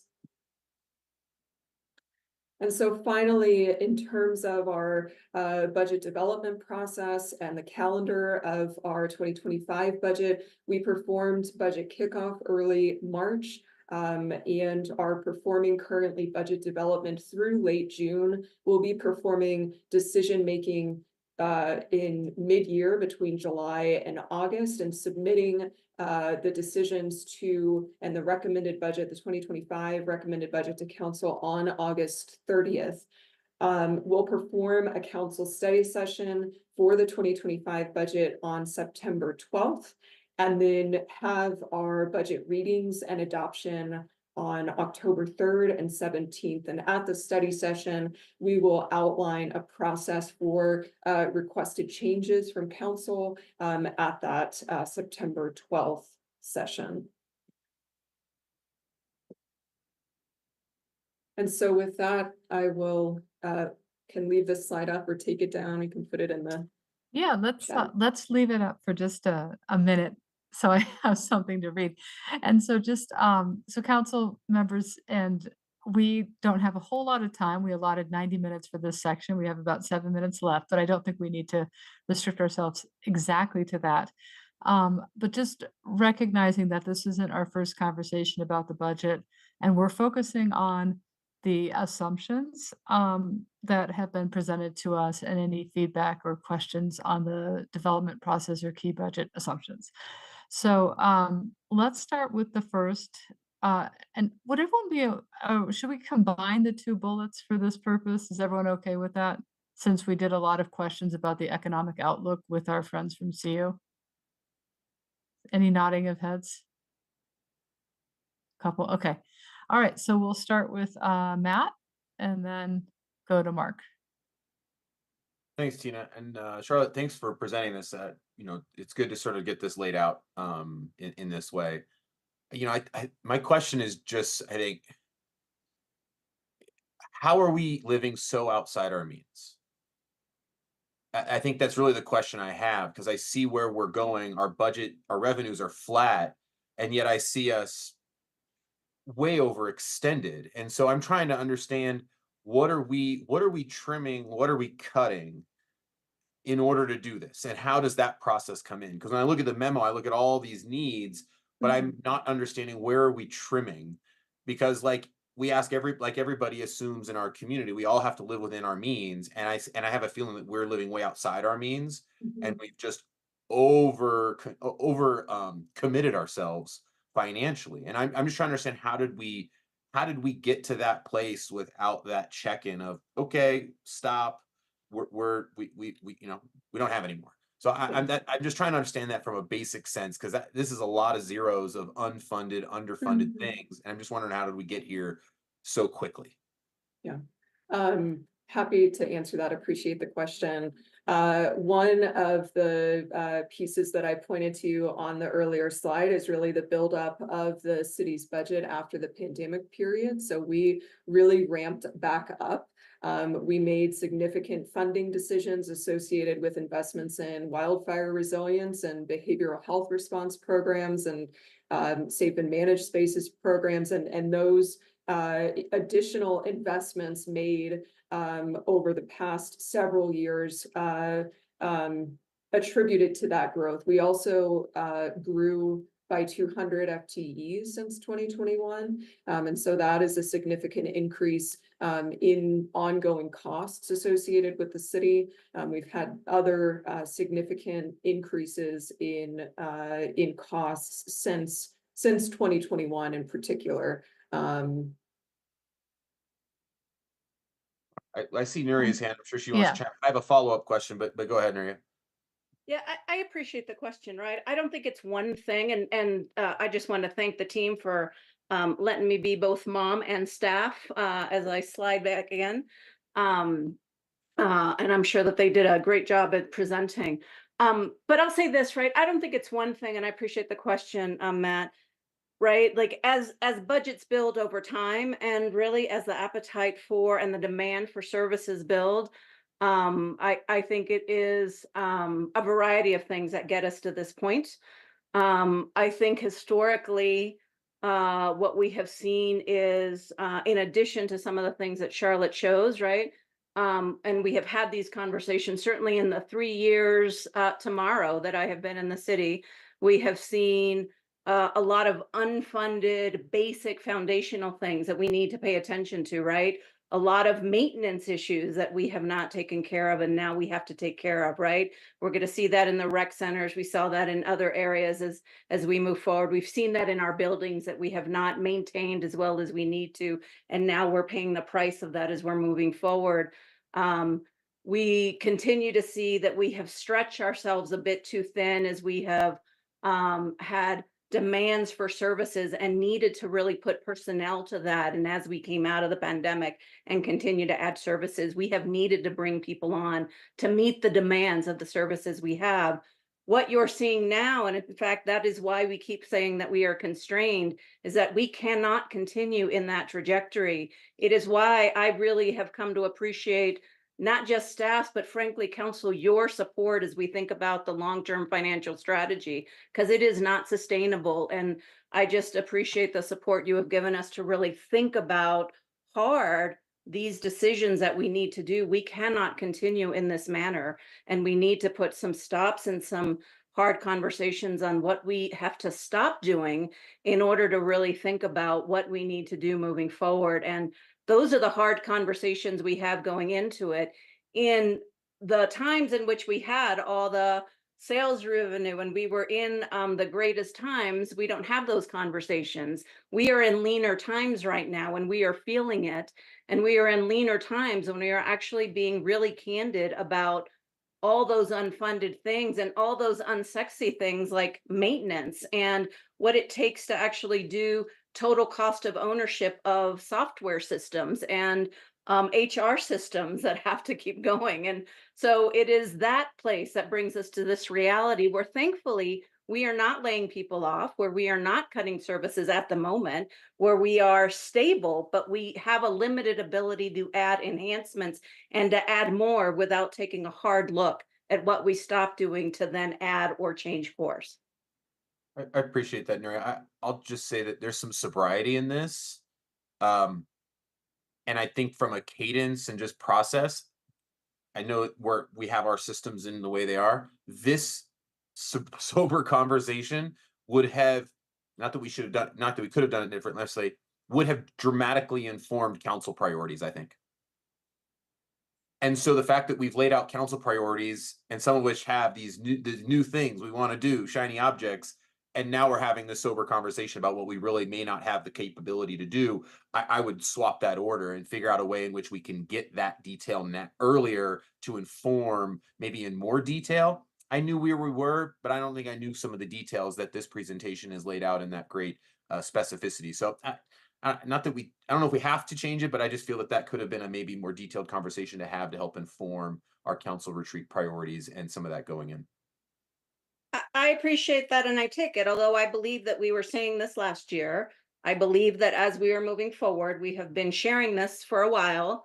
And I think that what I appreciate about this year's council priorities actually is that I think it falls in line with some of the work that we're doing, because if not, we would have, and I think we have talked about trade-offs. So I actually think that we're in a good place as we move forward in the budget process. So I take that, but I do believe that as we feel, certainly as staff, that we never stop talking about budgets. And so as we move forward, we will continue to bring that to your attention and certainly do that with FSC. Appreciate that. Thanks. All right, Mark. Yeah, going back to that slide, and this is in furtherance of what Matt has said. Going back to the slide indicating the low and high estimates of what has been unfunded. My math is always suspect, but am I correct that the range there is between 20 and $35 million of unfunded or potentially unfunded programs? That's Is correct. that the order of magnitude that we're looking at? The slide presented is an example of the unfunded and underfunded needs in the city, and so correct. Okay, so that's the actual range that we're looking at? That is a slice of the range that we're looking at, correct? I'm not sure I understand what you mean by a slice of the range. One was depicted as low, one was depicted as high. Is there something that's higher and something that's lower? The list within the slide is a list of examples, and so we know we have other unfunded and underfunded needs. The ones that were brought forward are simply examples of some one-time funded pilot programs, for example, the supplemental funding that ARPA has afforded us to invest in over the past couple of years, the facilities capital maintenance needs that we've spoken to and that Nuria was just mentioning. And so that is an example of the maintenance needs and underfunded needs that we have. So apparently there's even more there. And if that is the case, may I request some kind of chart that shows not a slice of what our needs are, our unfunded needs are, but all of them, so that we can get a full picture of what is out there and the full scope of what we're going to have to deal with as a city and as a council to move forward. Yeah. I'd like to see the full picture. Yeah. And as the budget progresses and as staff comes to its initial conclusions as to how they want to reallocate money, I would like a clear depiction of where the money came from and where it was moved to, and you know, so that we understand both the consequences of what we're doing to save programs and what we're doing when we don't save programs. But I mean, this seems to me to be fairly draconian, and I think we need a much clearer picture of exactly how substantial the scope of this is, so that we can start to come to grips with it, because it looks, if what we saw in that slide is not the full picture, then we have a problem. That's not something we're going to be able to paper over. Okay. So we'll move on to Tara. Thanks. I just kept putting my hand up and down and up and down. I don't know if you noticed. I think I'm very interested in the slide that shows the big jump to $515 million for our budget. You know that slide? And now we're keeping it the same. So I guess my first question is should we be keeping it the same? I mean, that was a huge jump. And can we afford to keep it that high? I guess if I had my dream world, my dream, it would be every time we say, let's do a study, let's do this, let's do that, especially let's do another study. How much does it cost to do that study? Because one thing we don't usually do, and that I can remember, or maybe I haven't been paying attention, which is totally possible, that we don't usually talk about what is entailed with all the things we as a council want. So we say, we'll study this. And then Nori says, okay, but that's going to be like $350,000. And then the consultant's going to be this $100,000. These are things that we should be thinking about, I think, before we go and pull the plug and say, yes, let's do this study, let's do this, let's do that. But we don't do that as far as I can tell. So I would like us to have that more. And I think we've been talking about it as a council. So I just want to say, I'm obviously not the first person to say this, but I would like to say that that is also what I do want, so that we make the right decisions, but that we also don't make new decisions. For instance, can we afford social streets? You know, not that I'm complaining about social streets, but every $100,000 or whatever does make a difference when you're in a constrained budget. So that's what I'm looking for, is that type of information, along with my list of pros and cons, adding what is this going to cost and should we do it? Is it worth it? Do we get enough? Actually, do we even have the money for it? Forget about if we even get enough for the money. Do we even have the money? Okay. Now let's hear from Nicole. Thank you. Yeah, I just had one question, and then just kind of a more general comment. The big jump that we saw that Tara was just talking about, was that partly due to kind of getting some ARPA funds and like more grant success? Because I feel like staff have been much more successful recently in getting grants and other things that are bringing in more money for programs and things. So Yeah, it's a good question. The big jump actually does not include ARPA funds. And so when we include our ARPA funds, it's actually in addition to that. So it doesn't include ARPA funding when we look at that. got it. Okay, so it's not sort of like new revenues coming in or anything like that. It's not new revenues from grant revenues, no. Okay. No, not a reflection. Yep. Yeah, and I just wanted to respond to something that was said earlier, and just make it clear. I heard you tell us that this was going to be the situation multiple times last year. I feel like for the last year, really, you've been telling us this again and again. And one thing that I find so impressive about what you're presenting tonight is that you told us last summer and fall that if continuing on our current track, we would have about $500,000 of wiggle room to look at for the next 4 to 5 years. And that still seems to be the same number that you're coming up with. So I just kind of wanted to lift that up, because that to me is really a testament to how skilled you all are in looking at this whole picture, taking into account the economic forecast to really get us to that point where you can be that consistent over a really pretty turbulent time. So just thank you for that. And thanks just for kind of setting this up so that hopefully it's not a total surprise to folks, but it really, I think we've had this conversation a number of times now, so thank you. Okay, Taisha.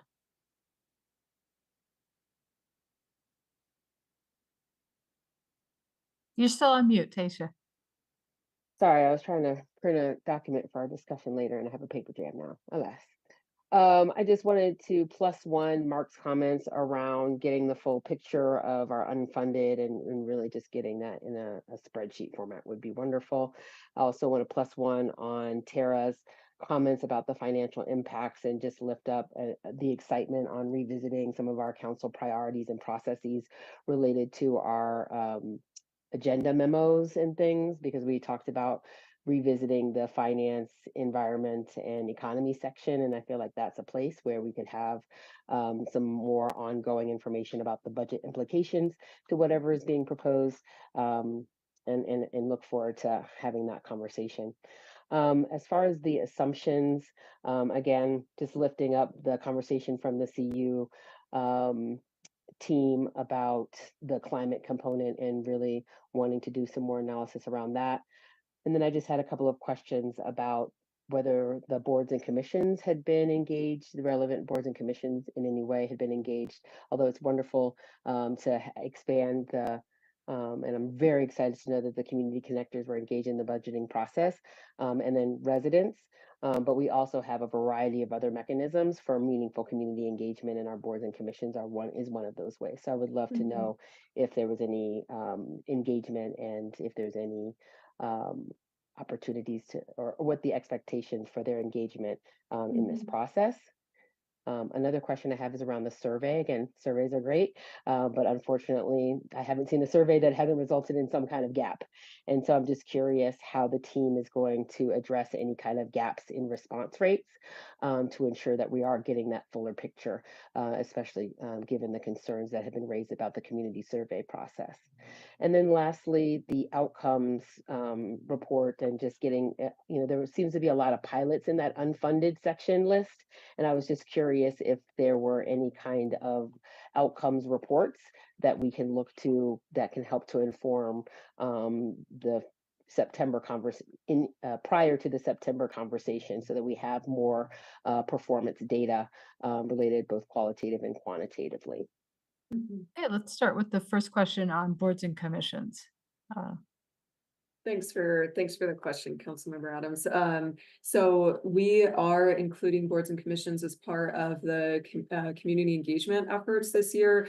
It's actually expanded from last year. Last year we focused on community connectors and utilized their input in the budget engagement process for 2024. This year we've expanded it, so we are inviting their input and shared the questionnaire directly with all boards and commissioners.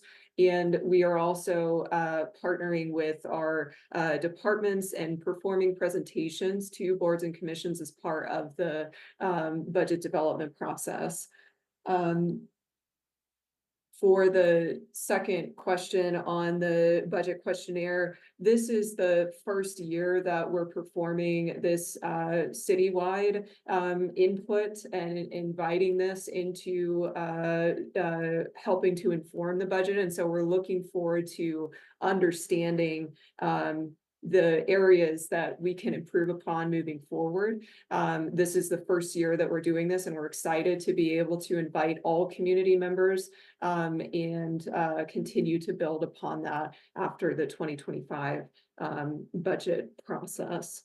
So point of clarification, is there Mhm. an expectation based on the lessons that we've learned from the community survey that sometimes there are gaps? So we know that there are gaps.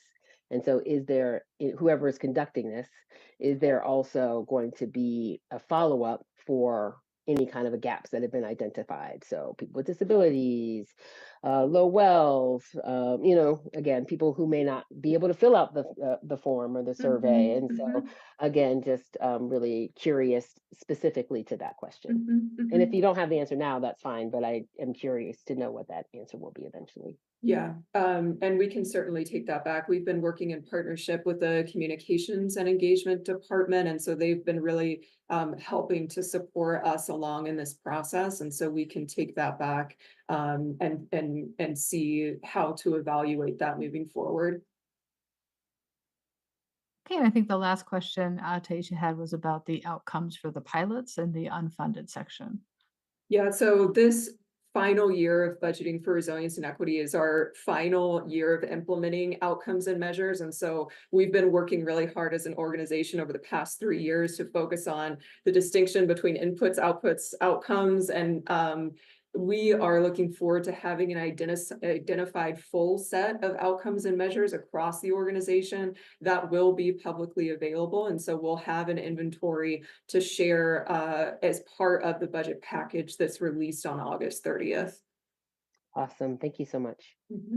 All right, Aaron. All right, thank you for all the great presentation and great information. I wanted to follow up a little bit on what Nicole was asking about grants, and understand that that budget line item did not include grants in that total. But I wonder, in terms of meeting our projected gaps, if you think that grant funding has the opportunity to close some of those gaps, even if they are with one-time funds. I think that that our Vision Zero action plan was an unfunded number a couple of years ago, and then we got a $23 million federal grant, and now it's paid for. So do you see opportunities for some substantial grants to maybe close some of these gaps? Yes, I do. One of the things that the organization has invested in is a development of a grants office. And so the team is focused on building up our grant seeking opportunities. And so the earmark requests that were mentioned previously in our slide are some that are recent. For the spring of 2024, we've also submitted a $5 million earmark request for utilities, main sanitary. We've also sanitary sewer line improvements. We've recently submitted a $200 million grant, Dr. Cog grant for climate action efforts. And so I think to building upon the efforts of grant seeking and grant funding that is coming into the city. We've seen the rewards come in already in terms of the applications that have been submitted and movement on that since developing that office last year. That's great to hear. Thank you. Okay, Ryan. Thank you. I just would like to say, as a member of the Financial Strategies Committee, so it's Mark, Nicole, and me, I just want to compliment Cara and Charlotte and team. Every time we've met to prepare for this, I've just been so impressed by the conscientiousness that's gone into the presentation, the analysis, things we've given our council has given them to look at, to come back with. And I have a lot of confidence in what we're being presented with. So I just wanted to say that. I also want to say something I've learned on the committee is that there is an effort underneath all of this. Area is leading to better associate our costs or allocate our costs, the services and impacts. And we've heard something about that, but I guess I'll just kind of wrap this up by saying there's a lot of improvement we have to do that. But and what makes that exciting is we have a financial strategies work plan item to put it into. I would say some of the things we heard from the CU team earlier about headwinds and uncertainties, I am very excited to get plugged in more to understand the kinds of chronic conditions that we don't see but are affecting us, and also the risks of shocks that we're carrying. I mean, that's for our work in that area, I think. And I also think, one of the stories is financial efficiency and productivity through this costing exercise that Nuria is working on. So I guess I'm just saying I know there's a lot to do here, and I'm just looking forward to rolling up my sleeves in our work plan item on the subject. So thanks, team. All right, Lauren. Thank you. I also appreciated the presentation and sort of the overall trend and strategies to try and make smart upfront choices that might limit our long-term costs so that we're in a better financial place in the future.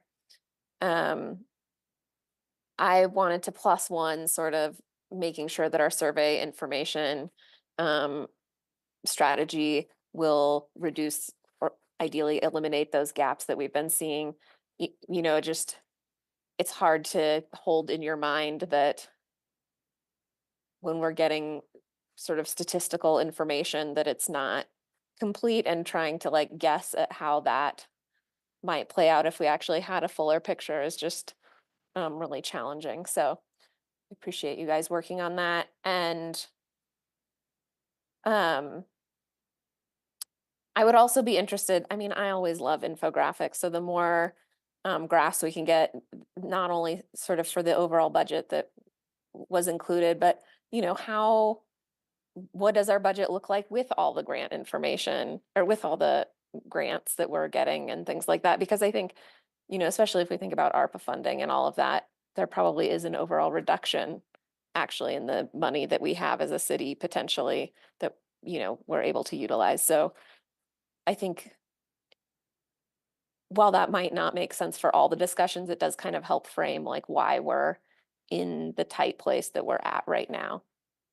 Um, and I understand the constrained environment, but I am really interested in funding some of the programs that currently don't have long-term funding. So I hope that we will be taking a really hard look also at ongoing programs, because just because we're already doing something or have been doing it for a long time doesn't mean that it's probably the best thing that we could be doing. So I know that's challenging, and I appreciate in advance the hard work that will go into weighing those options. Thank you. Thanks. And if it's okay, I'll call on myself. And just thinking about this survey, the question I have is whether when we go to the community or when we're working with the connectors, um, how comprehensive is the question in that do we include questions like retaining all staff or maintaining an aggressive salary schedule, infrastructure, or do we limit it to sort of the programs that are more the priorities or unfunded programs? Um, because you always have these decisions, and we as a council can dedicate a certain part of the budget, but I just want us to be aware of what we're dedicating and what's really something that we're willing to shift around, cut, or expand. So I'm just wondering how that goes back to the community. Yeah, I appreciate the question. In terms of the work that we've been performing with community connectors last year and this year, we've started out with a sharing of the financial landscape. So it was a very shortened version of what we provided here tonight, and have aligned their feedback with the sustainability, equity, and resilience framework. And so it could capture a number of programs and services across the organization, and we filter that up in the input that's received from community connectors, as well as the questionnaire that we're performing that is focused on those 7 goal areas for the 2025 budget questionnaire. Okay, so thank you for that. And I don't have any further questions. Are there any parting thoughts? Otherwise, I recommend we move on to our next item. Everyone okay to Sarah Huntley from Communications. Good evening, Council. I'm the Director, Sarah Huntley, the Director of Communication and Engagement. I've been listening in as an attendee, so thanks for making me a panelist. I've heard a lot of questions tonight about the survey, and I just want to really manage expectations about what this is. This is not a randomized survey. It is not the equivalent of our community survey that we did with a survey firm. This is a feedback form. We're using the community engagement features of OpenGov for the first time. So, we are going to be limited in the responses to people who choose to take the survey and find it, and recognize we've done a lot of publicity around it. We have more than 750 responses, which is pretty good for this kind of a questionnaire, but it is self-selected people who are taking the questionnaire. I think it's going to be a little bit hard for us to determine the gaps because I'm not sure how detailed the demographic information is. But I do want to point out that we're asking very similar questions to what we've been asking our community connectors for 2 years. So again, you should never look at one piece of data. So we've got people filling out this questionnaire along our SARE framework. We've got the community connectors talking to us about the SARE framework. We've got departments looking at the SARE framework. That's our unifying source. And if you look at it holistically, you're getting a sense of what the community wants, but this is not representative of our whole entire community. And I just want to be really clear about that. And Nuria, did you want to jump in before Taisha asks a question? No, Taisha. Thank you, Sarah, for letting us know a little bit more about the limitations and the scope for the questionnaire. I think it will depend on what demographic information that we're going to be asking and requesting. But again, we know that best practice is not waiting for those who have the time, means, interest to come and fill out the survey, but really doing some push in with our trusted partners and others. So again, I don't expect the level of rigor uneven for the community survey, but I do expect that if we're going to get a questionnaire, that we're doing everything we can to make sure that it is inclusive of as many community stakeholder perspectives as possible. To the comment of looking at multiple touch points, I've actually raised this issue in previous conversations around, again, the community survey was delivered and we had an hour-and-a-half conversation about it. And the community connector report was sent in a hotline and there was no council conversation about it. And so I agree that we should not ever look at one data point, but look at a variety of data points. And I would request moving forward that we actually have a collection of all the data points available in one setting so that we can actually make be able to see that fuller picture. So I definitely appreciate and understand, but I'm hopeful that we can learn from the lessons of the areas that we know we need to grow in, and most importantly, make sure that all of the effort is going to result in information that is valid and reliable for us to inform decision making. Thank you. Nuria, did you want to jump in? I actually just wanted to end up, I think Sarah had a response. I would Sarah? just quickly say, yes and yes to what you said, Councilmember Adams. We do need to look at all of the feedback we've gotten. One thing I want to say is the community connectors are not just telling us, it's not 15 people telling us what they think. They're going out into their community. They're pushing the same questions that are being asked in the OpenGov questionnaire. So that will round out some gaps in that space. The other thing I want to say is based on your suggestions, we actually did an outward push of this information and this questionnaire opportunity to the business community, which we've never done before. So we really did work with our economic vitality partners, as was presented earlier this evening. We sent it to our business license holders. That was your suggestion. So we are hopefully going to be getting a business and sort of commercial perspective that we have typically not gotten. We typically have really only heard from residents. And so that's part of our community that we also want to hear from. So we are making incremental improvements in terms of reaching a broader audience. Fantastic. Thank you so much, Sarah, for that additional information.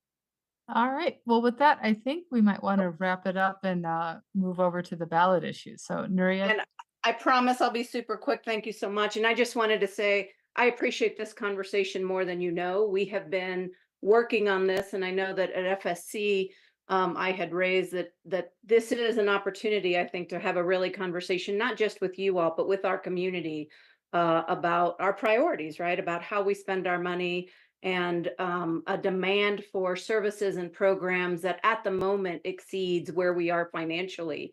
And those are hard conversations to have. Please know that we have asked staff to do that as well, that the conversation and the ask this year in budget is to think about realignments, and realignments is that think about how do we sunset some programs that perhaps we have done in the past, and this is the time that we have seen better outcomes in other ways. And just because we've, as somebody has said, I think Councilmember Folkerts, just because we've been doing them for 10 years, 15 years, 20 years, doesn't mean that we don't have new ways of reaching folks. That takes a while. That is the budgeting for resilience and equity data outcomes, performance, taking a look at that data work that we are in. And we just appreciate that you are hanging in there with us as we are doing this really critical foundational work, because you can't do it without putting in that work. And our team has really done and moved mountains to get us to where we are. So just thank you for that, and appreciate that you were on this journey with us to really think about how to address the many, many needs in our community, and the many expectations they have of their government in an environment where right now we are not swimming in financial riches. And so we have to make some choices. So thank you so much for the conversation. All right, so let's move on to ballots. So who wants to introduce and kick off the ballot presentation in your Uh, best speed? I will immediately turn it over to our extraordinary city clerk, Miss Alicia Johnson. I got the mute button first. Good evening, Mayor and members of council. Alicia Johnson, serving you and the community as your city clerk and records manager. I'm happy to be here tonight to present the 2024 potential ballot measures. We have a dynamic team that put your information together, and you're of course working on this as it progresses. And our goal tonight is to provide you with outlines of the potential ballot measures as discussed by the Charter Review Committee, which consists of council members Folkert and Wallach. We will review, as Council Member Marquis stated, each section as outlined in our agenda, and ask for council's input on those sections' questions. Now, certain items discussed were deferred to the Financial Strategy Committee, and we will highlight those items for you. We also received a request from the Boards and Commissions Committee to bring specific items of the recent assessment forward for your consideration. Now, the information on those requests are included in our presentation as well. Now, Emily, if you would bring up the slides, please. Thank you. Next slide, please. Now, tonight's agenda, we're going to try to keep it as tight as possible and leave you more time to have your discussions. We'll first review the Charter Review Committee recommendations, and then we'll go through the Financial Strategy Committee recommendations. Next, we'll review the Boards and Commissions Committee recommendations, and then move into the city petitions that the citizens have initiated. We'll give you an update on that. And then we'll wrap up with the potential ballot measures for the state and region. And we will go through the next steps as it pertains to what we need to do going forward to get items you request on the ballot. Next slide, Emily. Now, first, we want to go ahead and review the Charter Review Committee recommendation and issues for discussion. Next, Emily. So we had several proposals submitted to the Charter Committee from their fellow council members, and these are the 5 proposals that resulted in a split or agreed vote from the committee to bring forth for council's consideration. There are also recommendations submitted that were not recommended by the committee for this election year, and we have information on those at the end of this section. So the first this first proposal we'll review is the limited executive session availability for sensitive actions. Now, this would affect Charter Section 9. I do want to note that from 2024 to 2017, Council did have limited authority for executive sessions related to the municipalization legal strategy. So it's not an unfamiliar territory. Now, our potential goals, or the committee's potential goals with this particular proposal, is to utilize the authority for the capacity to call executive sessions as outlined in the state statute. And just for your note, executive sessions can be called for the 7 reasons that are listed, but to give you a couple of examples, executive sessions can be called for matters required to be kept confidential by federal or state law or rules or regulations, and also can be called for personnel matters, identifying the person or position to be discussed. Next, Emily. The second proposal is the increase of council pay. Now, this would affect Charter Section 7. Now, the city council members are currently compensated per meeting up to 52 meetings per year for a maximum possible pay of $12,695.28. And the potential goals with this recommendation is to increase council members' council compensation based on a percentage of the area median income for a single person household in the Boulder County Metropolitan Statistical Area. Now, by comparison, Boulder's current council compensation is less than 15% of the single person AMI. And the proposed compensation increase would be similar to a change approved in 2022 by the voters in Fort Collins for their city council.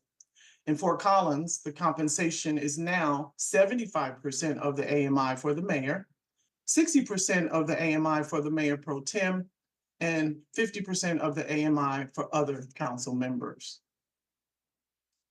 Next, please, Emily. Our third proposal that we're presenting to you is not allowing a council member to hold more than one public office. This would affect Charter Section 4. And this outlines the qualifications of council members and mayor. It does not prohibit a council member from holding more than one elected office at this time. The potential goal would be to have the charter change to add to the charter a prohibition on a city council member also holding any other elected office. Next, Emily.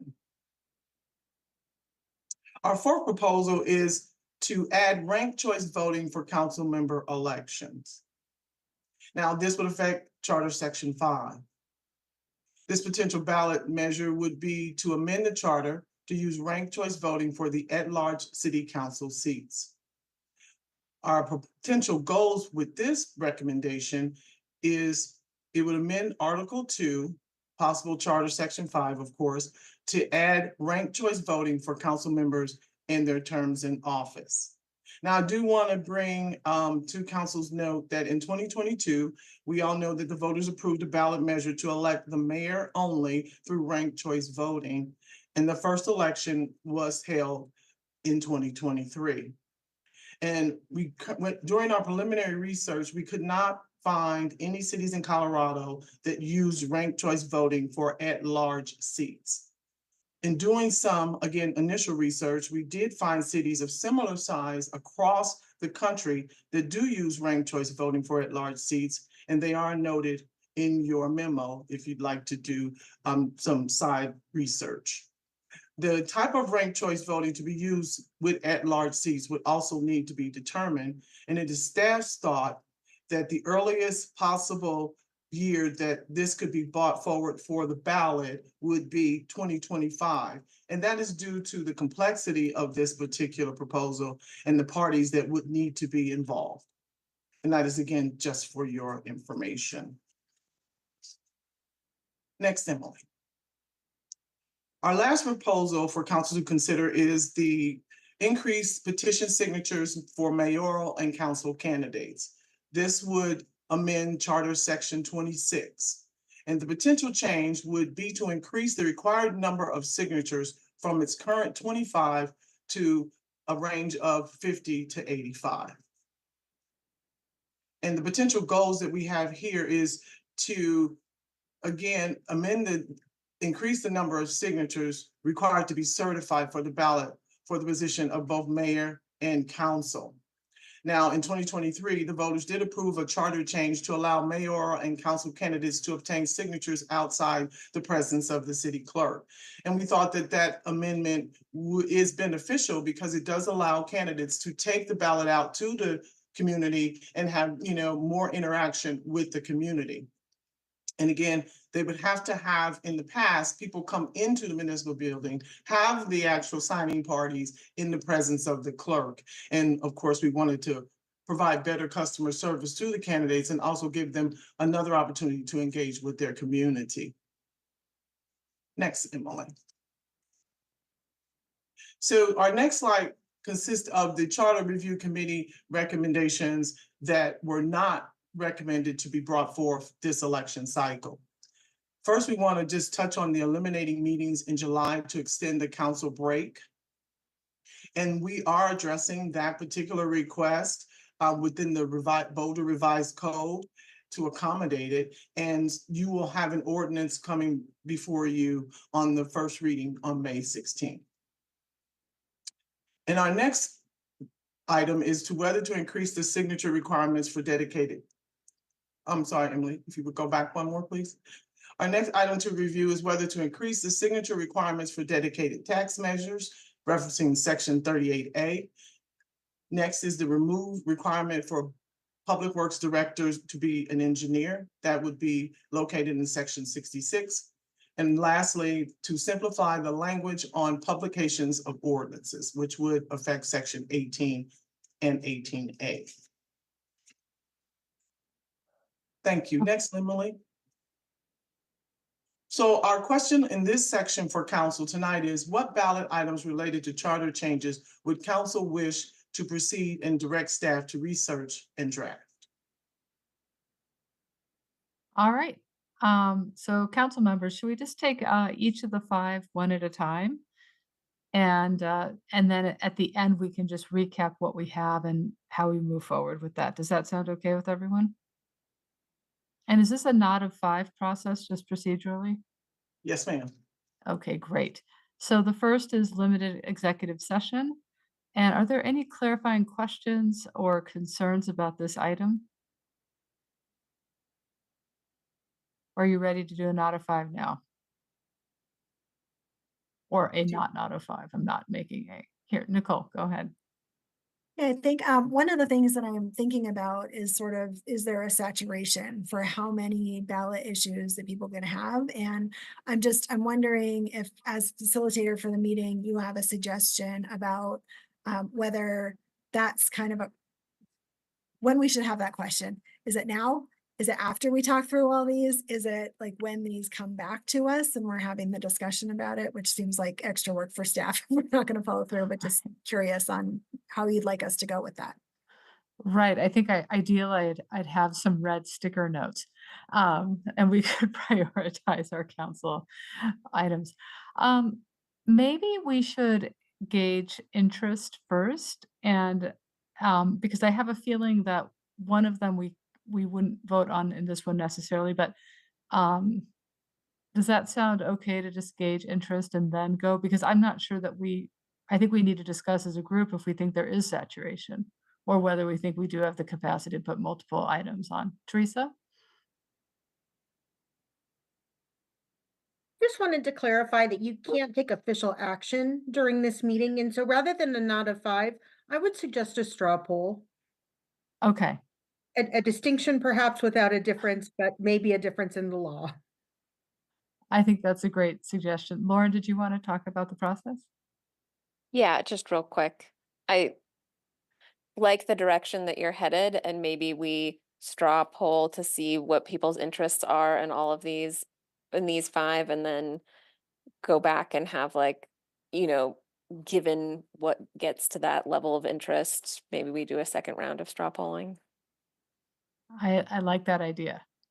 So should we start with a straw poll of the executive session? But I want to give people an opportunity, and also the charter committee, to make any comments if they wanted to make comments about the 5 items. Mark. Yeah, we had a good conversation about all of these. I'm also concerned about saturation, and I would say for me, as a member of the charter committee, I think the first one is very important. I think the optics on the second one are poor in an environment where we're going to be cutting programs and services, but if the council, I don't have a dog in the hunt, okay? I will not benefit from this, and if other members of council wish to take a shot at it, I'm fine with that. 3, I think, closes a loophole in our existing charter, but it can be closed this council or next council. It's not going to be something that happens frequently. I would hope not, anyway. I think number 4 is probably not ripe for this year. And number 5, I think is appropriate, but it's not the end of the world if we don't do it. So if people want to do council pay, I'd say also do limited executive session availability, which is critical to me, and basically leave it there. So as not to clutter the ballot. Lauren, do you want to add some thoughts to that? Sure. Yeah, I think proposals 1 and 2 are both proposals that have been brought to the voters before and failed. So I personally think that it's somewhat unwise to bring them both together. My strong preference would be for council pay because I think that really has a significant impact on who can serve on council. But I agree generally that I'm not interested in bringing very many items to the voters. My recommendation would be for council pay and for number 5, a modest increase in number of signatures required. Okay, and just a process reminder, I don't believe we're moving forward with these, but just directing staff to research and draft. And we still have an option to not move forward in the next meeting. Tara.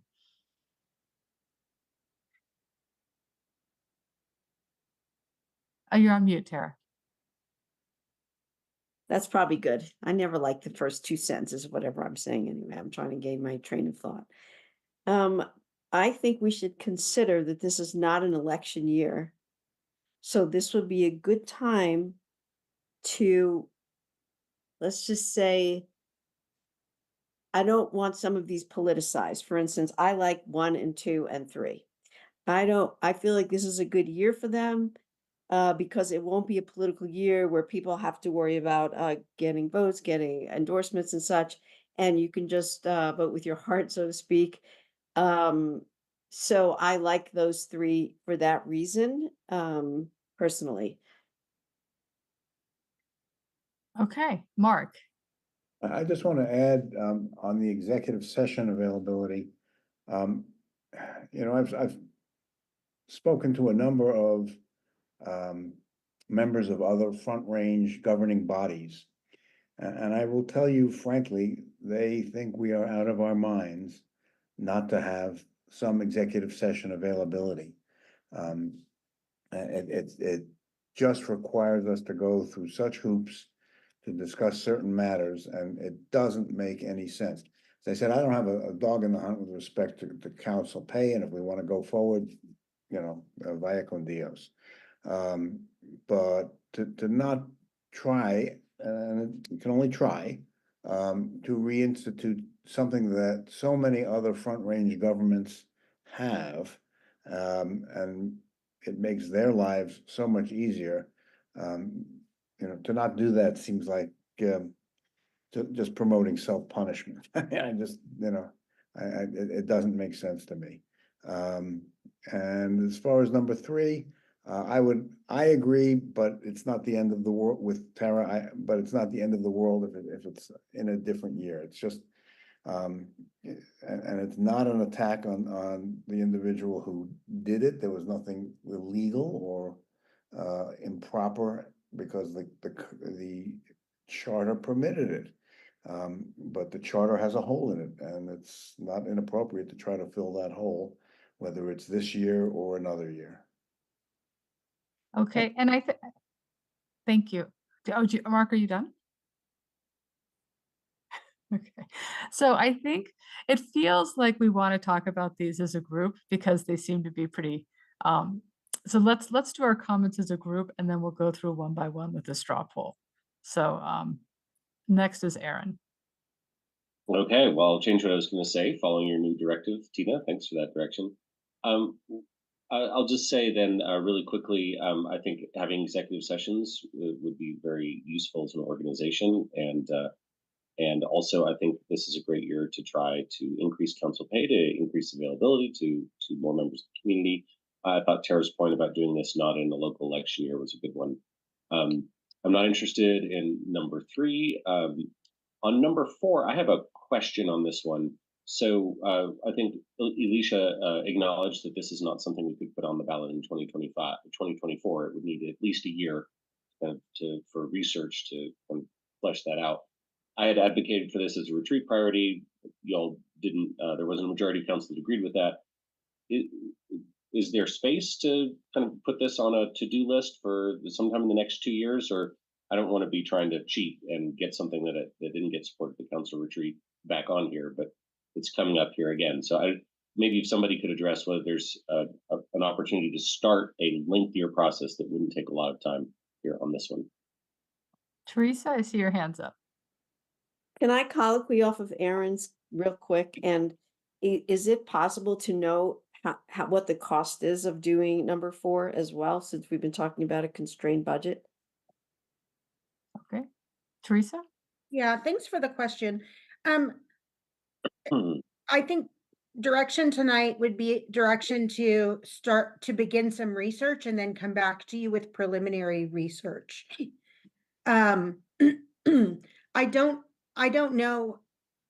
don't know that we could even get that done before the election this year, but is there the ability to start performing that research during this next 2-year period? Certainly there would be the ability to begin the research. Thanks for that, Teresa. So then I would just make a pitch to get a slight start on this for eventual consideration. And then on number 5, I'm not against this, but I would not load the ballot down with this one, given the other higher priority ones that I'd be interested in seeing go on. Thanks. All right, Taisha. Awesome. Thank you, everybody, for the comments. There's a lot of alignment. So I strongly support number 1, serving in 4 years for the Commission for Colorado Parks and Wildlife executive sessions. Saves so much time and energy from going 2 to 2 to 2 to 2, and there's just so many legal issues that are confidential, and it would just be wonderful to have that ability. So I strongly support that.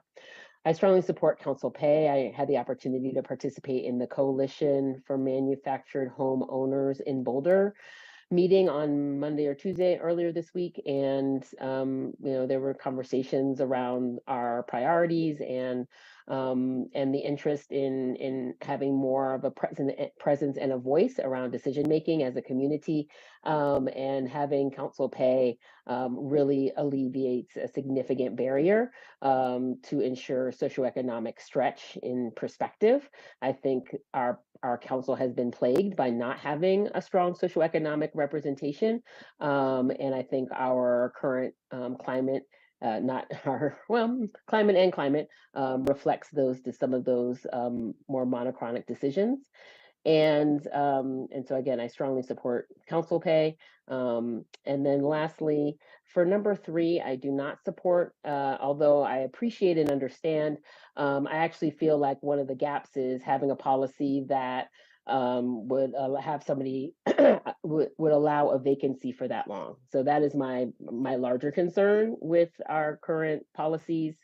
And I would love to explore something that addresses that gap, because number 3 wouldn't exist if that gap was closed, in my opinion. And then I agree with others who have requested, though an interest in ranked choice, I would defer if this is the year for it. And I almost would.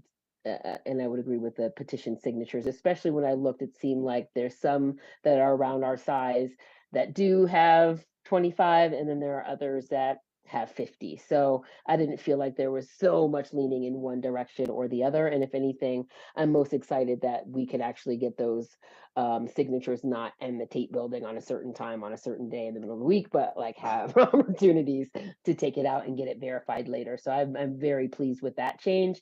And perhaps increasing petition signatures is something that could be revisited down the line. Thank you very much. All right, Matt.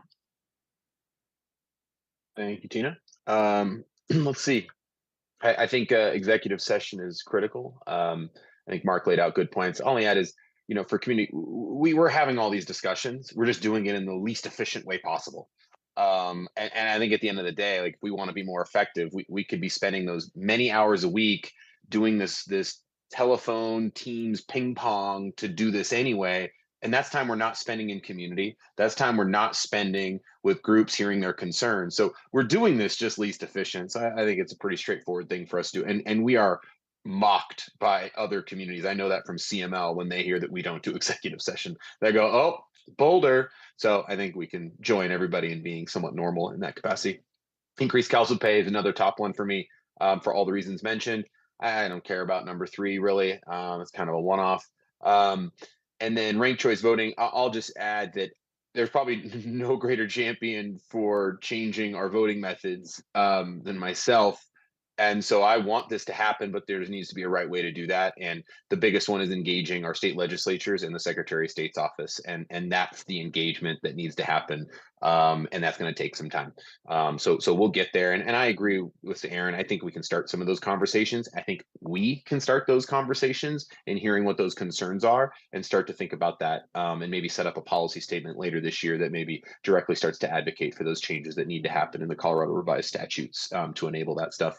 And then 5, I agree with Taisha. We just unleashed taking petitions home. I don't know why we need to then change it again before we've even seen what taking petitions home with us delivers. It may not deliver any extra candidates than we see otherwise. So then what are we changing? I think we're sort of just making changes for the sake of it. Let's see if all of a sudden 40 people show up on our ballot. All right, let's change our signature numbers. But until then, I think we just let it be and adjust accordingly down the road. All right, Nicole. Thank you. So to number 1, executive sessions. Yes, I would love to see this go through. It's really valuable. I understand the perception of being a little sneaky, and it's a cost saving and time saving measure. It takes so much time from staff to have to do these repetitive meetings with us in groups of 1 or 2. And I think it's also time saving for council, which is something that I'm sensitive of related to number 2, which I support. I really would like us to think about the numbers a little bit. In my ideal world, we're not just increasing council pay, we're also decreasing the workload and requirement to be on council. Because if you have a full-time job and kids and you're trying to be on council, we need to try to get the work done to 10 to 15 hours a week. And if we're able to do that successfully, as I think we can with some of the process improvements, and we could do executive sessions, some of those things, I think we'll get there where it can be lower. So yes, and I think I'd like to see that number a little bit lower, just because if we're lowering the time that it takes, I think we could do that. It doesn't need to be a 20-hour-a-week job, I think, if we can clean it up. And then I'm a no on number 3 for ranked choice voting. Not quite now, since we're still waiting on the state to make those changes, as others said. And then I actually feel, I'm trying to sit here and figure out why I feel so strongly about number 5, but I'm very emphatically no on number 5. And I feel very strongly about it because we just made it easier for workers and people with disabilities and folks that it wasn't an easy thing to get those petition signatures in place. We made it easier. Well, voters did last November. And the idea of trying to make it harder, again, it's going to impact those same people all over again. So I'm not really excited about that one. Thank you. Okay, Ryan. Thank you. Number 1 and 2 are the ones I'd like to work on doing. I think Lauren made a good point that they might not work together though.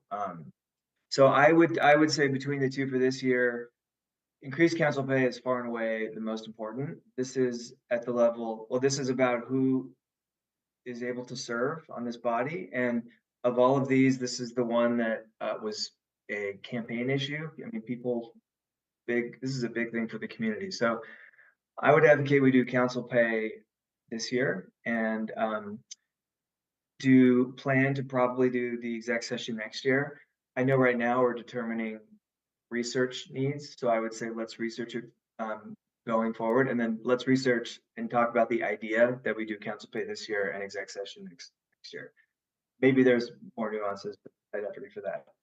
I don't think number 3 makes sense. I don't know why would be limiting people's other jobs that they might have, and I think, there's a lot of jobs that could have nuances or potential conflicts of interest. We have a process to go through that. So I don't, number 3 doesn't make sense to me. Number 4, I used to be more, this used to be something I thought we should be doing, but as I've come to understand it more, I think it's a little more complex, and we just got done with this with the mayor's race. I don't think we're ready for this yet. And then increase petition signatures. No, I agree with you. Thank you. Yeah, and I'll just call on myself and then on Tara. I support 1 and 2 and hope that we can accommodate both of them for this round. And I really want to support what Nicole said about focusing on reducing the time, because I agree with her that this isn't a full-time job, and that people who need a full-time job need a full-time job. And we need to find a way for people to participate. And a big one is to reduce the amount of time we spend on the job. And then I think for number 3, the voters will decide if they want their elected officials to hold more than 1 office, and I'll leave it up to them. And then for ranked choice, I would like to continue researching that, but I don't think it has the sense of urgency of 1 and 2. And finally, I don't support number 5. I feel that there's some other barriers that are actually quite a bit more significant than signatures, like opening up a bank account, finding the bank in the first place. And finally, I'm just hoping, I think it's too much to ask, but I loved the little party that we had with Alicia and everything. It was so fun. So maybe it could still be an option, and I appreciated that when I started my candidacy. Tara. I just want to say, in terms of increasing council pay, that besides the fact that we will give other people more opportunities, if we increase council pay, I strongly believe that we are worth what we do. And the way you know that you're worth what you do is by the amount, by your salary. So I feel strongly that it isn't fair that we work such very long hours and make so little. And so aside from all the other reasons, each one of us on council works so hard, and I feel it is just too little of a salary for the amount of work that we do. Simple as that. So I feel strongly about that one. I didn't get a chance to really give my heart on that one, so I wanted to say that. Okay. Nicole. And as I know we're heading into this next discussion, maybe this is more of a, when we get to how many can we handle and all that, just keeping open that maybe there's possibility of some next year. That was something that we had talked about when we did this 2 years ago as well. So just wanted to lift that up. Okay, so what I'm hearing right now is that number 3 and 5, probably in a straw poll, will not be moving forward to this specific round. Is there someone who heard something different, or would you like to take a straw poll, Aaron? Maybe you could just drop all of them so just we can get clarity. Because it should be quick each time. That would be my request, but also Okay. to take down the presentation so we can see each other for that process. Oh, okay. Should we take down the presentation? I put the put the list and the questions in chat, so Emily, you can take the presentation down. Okay, so let's first straw poll the limited executive session. So all those who are interested in moving forward to drafting and researching that, please raise your hand. So I see at least 6. Someone's hand just went down. Okay, I think that moves forward, right? Wait, I'm sorry. We're on number 1, right? We're on number 1. Awesome, thank you. Okay, did I get that right? The counting. Teresa? I wanted some clarity around what a limited executive session would mean. My suggestion as your city attorney, as the person who would lead an executive session, would be that we follow the state law with respect to executive sessions. But if you have a more limited idea of that, we would need to know what that is so we could draft it. I think it just means the state.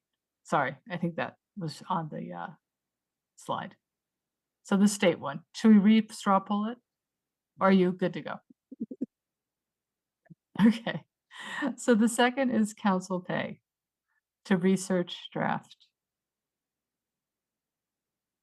Okay, that looks good. Number 3 is keeping a elected council person from holding more than one public office. Who would like to see that be drafted and move forward? Okay, I'm not seeing any support for that. Number 4, ranked choice for this election cycle. Okay. Okay, who's interested in sort of moving this forward in a different way? Aaron? Yeah, I thought what was on the table was the starting the evaluation for a Right. future year. Okay, so starting evaluation for a future year. I've been forgetting to raise my hand. So that looks good. And then finally, increasing the number of signatures for petitions. Who's interested in moving that forward? Okay, nothing there. And at this point in time, I don't think we need to decide whether executive session and council pay need to be on the ballot at the same time. Is that accurate? Can we do that at the next meeting? Great. So with that, I think we've concluded the ballot measures. Nicole? Yeah, I just have one question about that and just kind of thinking about the workload as well. And I'm just I'm curious if our city attorney has a preference about us giving some guidance on whether we're talking about this year versus next year right now. And so what I heard was executive sessions and increase council pay, and then begin the inquiry into ranked choice voting. As I said, I don't know that we would be able to begin that inquiry even before the elections started. But if we were limited to the executive sessions and council pay, we have the capability to move forward with both of those for this election cycle. Does that sound okay with everybody? Oh, good. Great. All right. And does anyone have any questions about the ballot initiatives ideas that were not recommended, the 4 on the slide? Does everyone feel good about that? Great. Okay, so let's move on to the next item. Alicia. Is that Alicia? Yes, I'm just gonna ask Emily to pull the slides up, and then I'm gonna turn it over to Cara, who will go over the Financial Strategy Committee recommendations. Thank you, Alicia. So this next portion of the agenda is to review and consider potential tax ballot item proposals that were brought to and considered by the Financial Strategy Committee. So next slide. So there were 4 proposals brought forward and considered. The first was a vacancy tax on residential properties, which is sometimes referred to as a second homes tax, and or commercial properties. The second one would be a tax on owners who have more than 4 dwelling units. And the third is an exemption to sales tax on food for home consumption. And the person, I think, that brought this forward realized that there would probably need to be an identified revenue offset, and what that was is still to be determined. And then the last is an additional sales tax on the sale of tobacco, alcohol, and marijuana to be used to fund behavioral health services. This is an item that council discussed last year. Next slide. So FSC had a robust conversation about these proposals, and through that conversation, a lot of questions were raised. Those questions, I won't read them all here, but they're related to outcomes and impacts, and what behaviors are we incentivizing or disincentivizing, questions related to implementation and administration, the need for some further research in other jurisdictions, and the potential racial equity impacts. Next slide. So in sum, the financial strategy recommendations were that there are a lot of questions that remain and more research is needed. So the strategy committee did recommend that no tax measures be on the 2024 ballot, but rather they wanted to come to you all and seek full council input on whether each proposal should be considered as part of the long-term financial strategy that is now part of council's priorities. And as part of that long-term financial strategy, The idea is to develop a multi-year ballot strategy.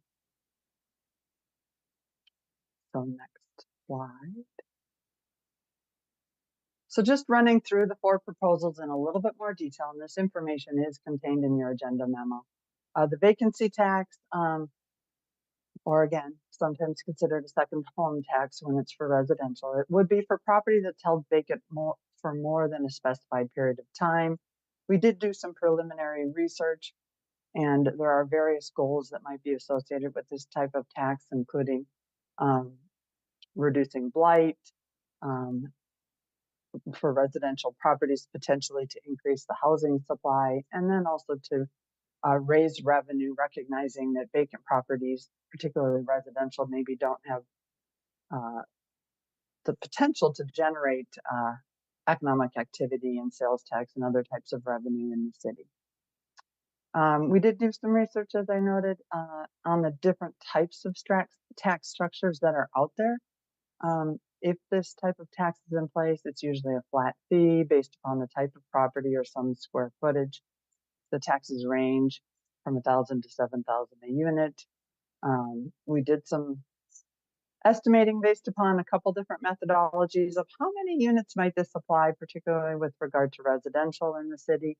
And this is a broad range, but we think it might impact between 1,000 and 4,000 units.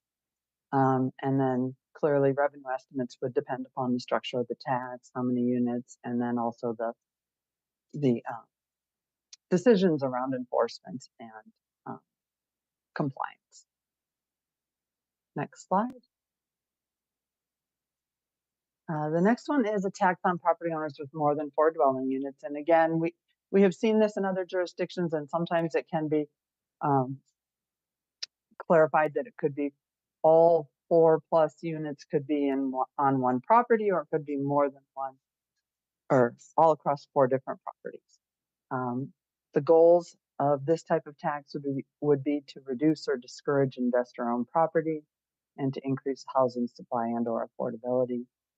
We did not see an example of this exact type of tax with where they picked a specific number of units, but rather some jurisdictions have lower tax rates or tax credits for owner-occupied properties.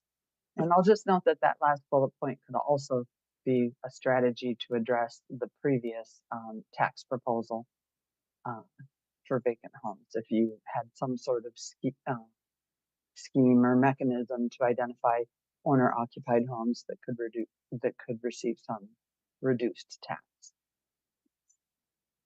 Next slide. This one is a proposal to consider exempting sales tax on food for home consumption, and again, within the identified revenue offset. Food for home consumption has a real technical definition in the state code, but just in general, it's sort of any food that's not, really prepared and ready to be immediately consumed. So it's pretty much most of the grocery items that you would see in a store. Meat, produce, products that you would bring home and cook. The potential goals for this type of tax would be to exempt a basic need from taxation. There was a pretty recent survey about what Front Range cities and towns actually do tax food for home consumption. And from that survey, 75% of the 67 surveyed do tax food for home consumption. We note that we did some preliminary estimates of tax revenue loss if this were to be approved, and we think it would be in the $12 to $13 million range. So that it would take a big revenue offset identified to plug that hole. I'll just note that Loveland voters recently last November approved exempting sales tax on food for home consumption.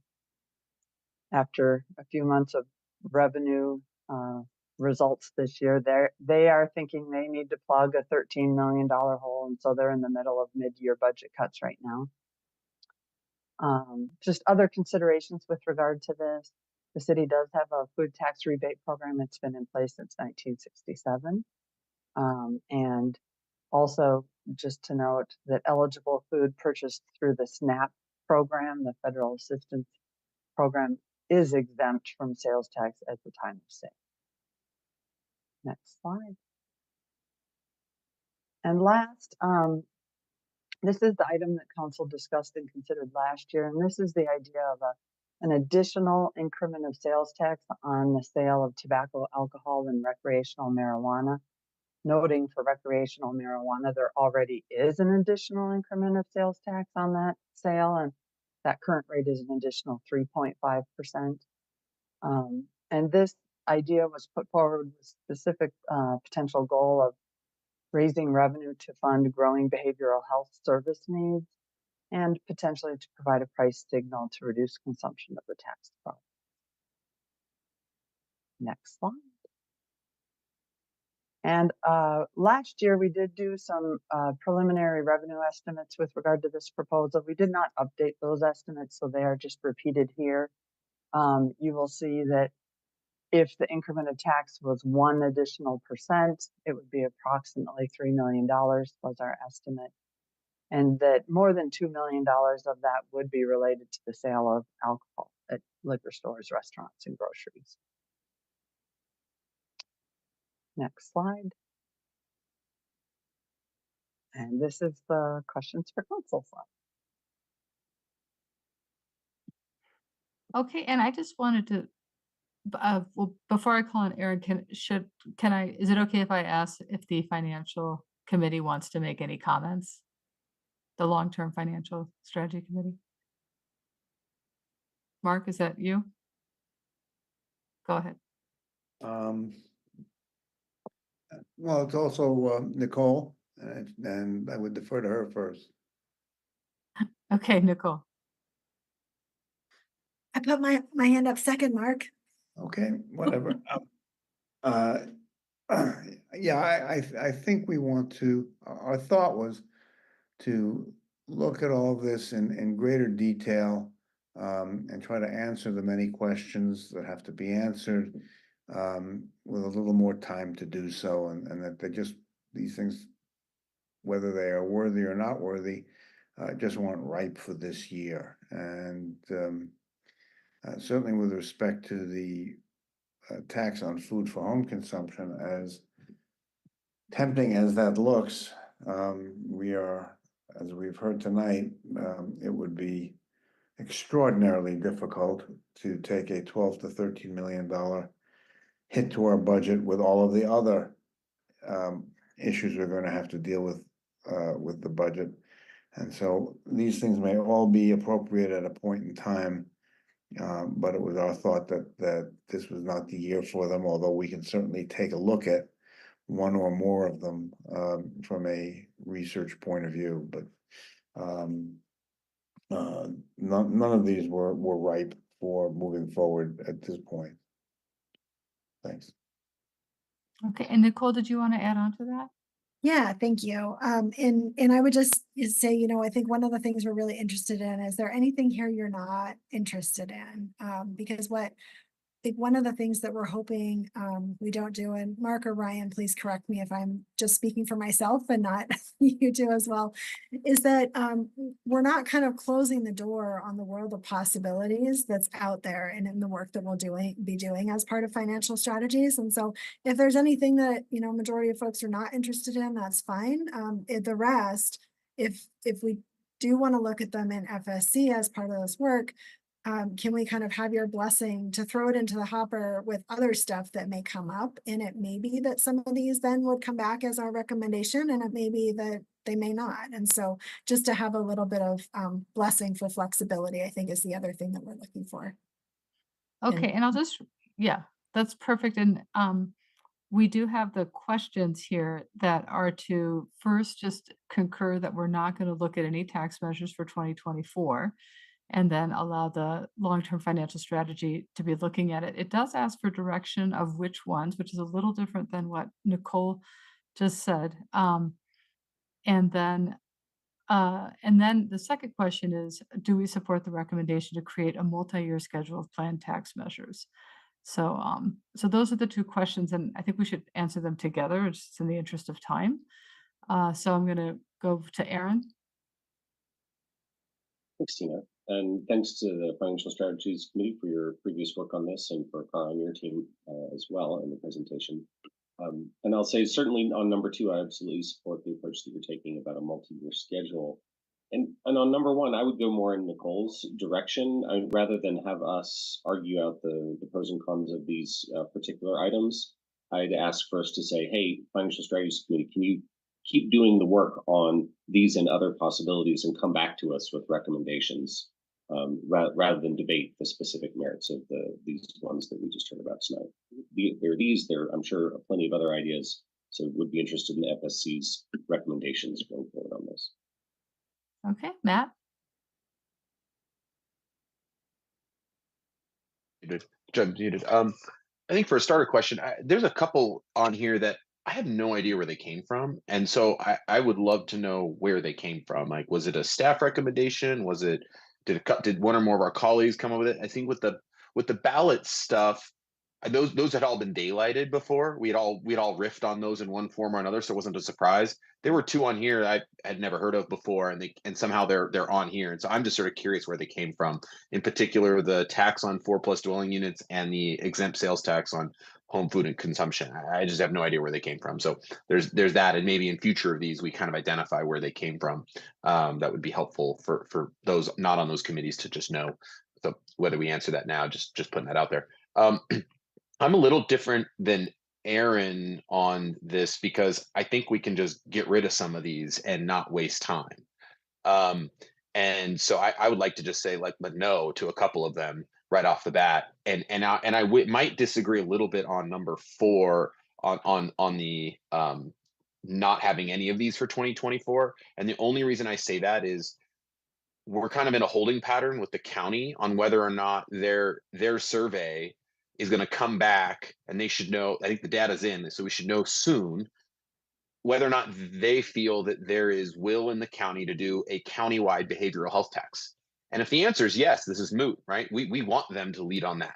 But if the answer is no, and they realize that they're not going to create new funding for this need that last night we all agreed was a critical need for our county and our community, then I think this behavioral health tax becomes an urgent thing for us to consider because that need's there. And if the county's not going to come out and figure out a way to fund it, then we have to do that ourselves. So that thing is mostly done in the hopper. I think we've cooked it. Now, obviously, we have to create the language, but I wouldn't just write that one off completely for the reason of let's wait and see. And we may want to put that on the ballot this year if the county says no to doing that now or into the future. Okay, Lauren.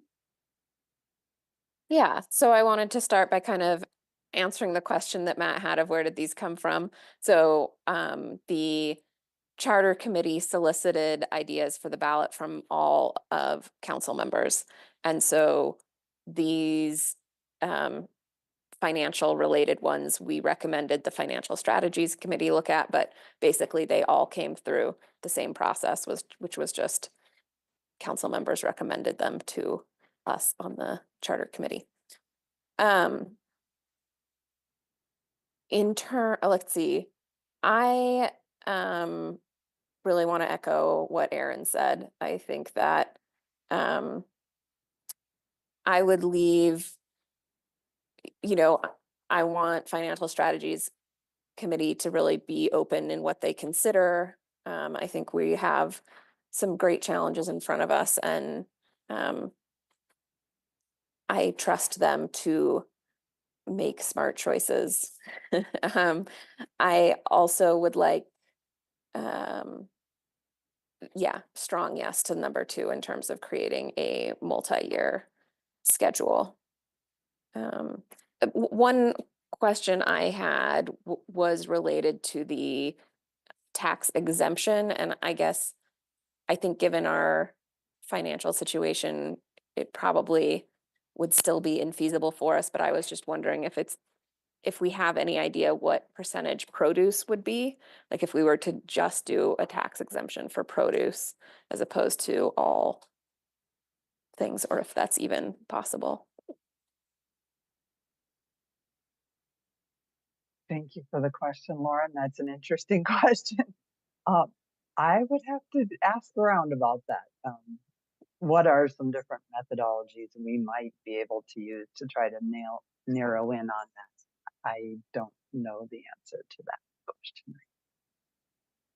It is something that's interesting to me in the long term, and perhaps it's not a step that we could take to tax exempt everything all at once. So maybe there's a way that we could phase that in over time. It's just an idea as we start looking at a long-term financial strategy for all of these. Thank you. All right, Taisha. You. I am very much interested in a study or advancing the vacancy tax on residential properties. I'm not interested in moving forward with a vacancy tax on commercial properties, considering just the current state of our commercial inventory versus second homes. I think, again, just from where resources are, a second home is an indicator of excess resources to be able to do that versus the current state of our commercial properties. I'm not interested in the tax on property owners with more than 4. It's more so just because I'm concerned on that getting out of hand, because I don't know how we got to the number 4. And so it's like, oh, is it 5? It's 6. I'm just not sure the bang for the buck is worth it, but perhaps, but I'm willing to be persuaded. I am not interested in the exemption on sales tax, especially since there's already an exemption for those who are receiving SNAP. I would be interested in knowing a little bit more about that rebate program from 1967 and just what some of the outcomes are on that. And I'm just thinking also from a food, I'll put that there. And then for number 4, I think it's all vices are not the same, and so as was indicated by the recreational marijuana that already has a progressive, so having it in here with the others, just something that I would rather prioritize the ones that don't have something like that.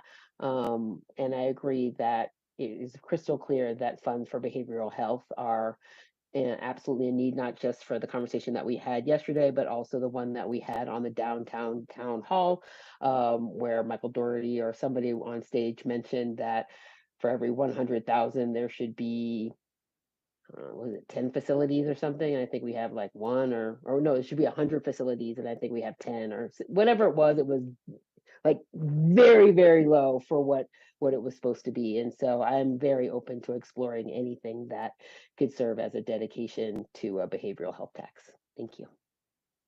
Okay, Tara. Ditto to everything Taisha said. I do have one question. The person who brought forth the it's not intuitive for me to want to see the vacancy tax for commercial properties. So I'm very interested to hear from the person who brought it forth, if they wanted to talk about, being that it seems like it would be a strain for businesses, small businesses, et cetera, why this would be a good idea.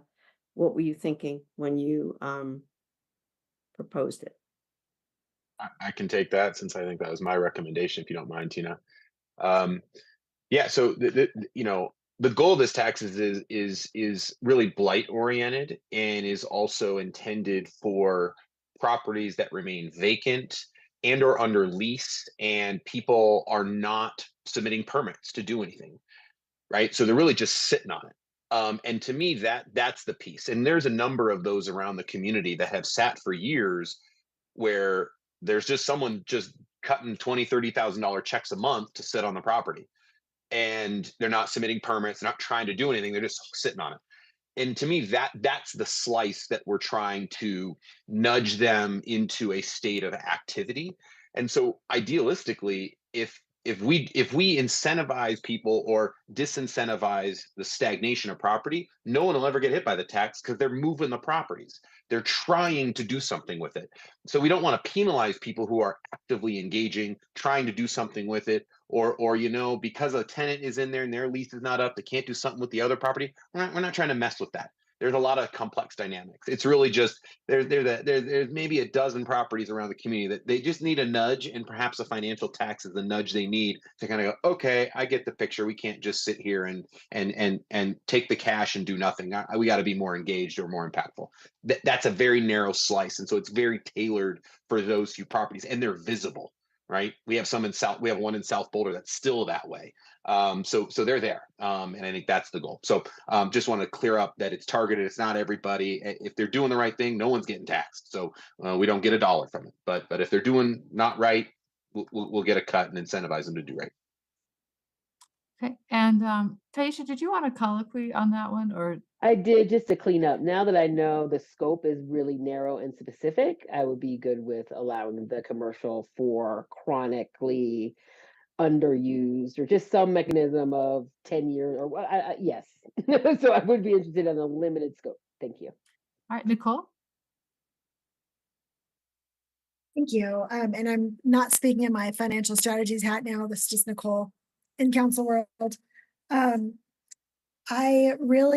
So I'm interested in thinking about many of these, but one thing I am not interested in at all is sin taxes, just not interested in that as a source of revenue. But just in general with all of these, I think there's so much to explore, and it feels really rushed to try to think about putting any of this on the ballot, aside from allowing financial strategies to do their work. We need to understand what the equity impacts are. Typically by now, I think we would have had some polling to see what the community is feeling about it that could help inform a decision, to see what the voters think. And we often have clear programs and goals identified that would kind of benefit from the revenue that would be generated, or at least the types of things that we could tell to voters what might be coming. And I feel like, especially with the budget work that's going to be going on, we're going to be doing some kind of cleanup, realignment of programs and things like that. So I think it'd be really hard for us to try to tell voters for this fall what exactly we're going to be using this money for, other than just saying it's going to our general fund or something like that. It feels like we've got some ingredients here, but nothing that's kind of mixed or at any stage of baked yet. Though I hope that we get this out of the financial strategies work. Great, and I'll call on myself. I absolutely think I would love to see the financial strategies take this on and continue to explore. I think these are just 4 examples of taxes that might meet our needs, and they may not. And the other piece is I don't want to just tax for taxing's sake. So I want to make sure that we are looking at what our needs are after the realignment, looking at the outcomes, and then making sure we're taxing smart. We have a lot of tax burden right now among our community, with property taxes that have increased and still recovering from some pretty significant inflation. So I definitely wouldn't support a tax right now, and would love to just ask the financial committee to keep doing their work and come up with a longer term solution for the group. So Ryan.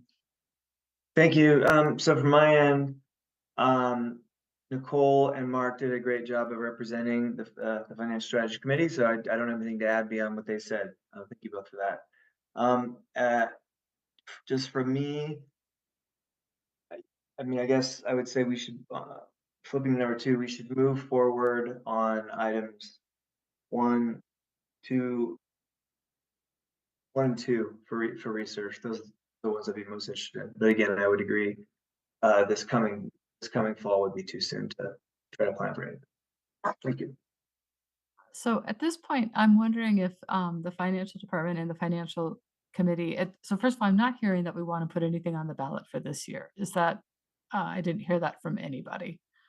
Is that accurate? And then the second piece is I'm wondering if the long-term financials committee and the financial team have enough information to keep working on this, given the input we gave without doing a straw poll.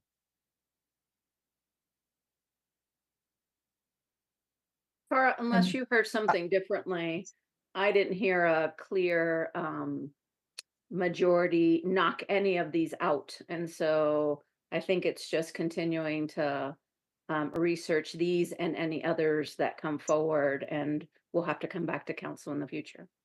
That's what I heard as well. Thank you. Does Council Ryan?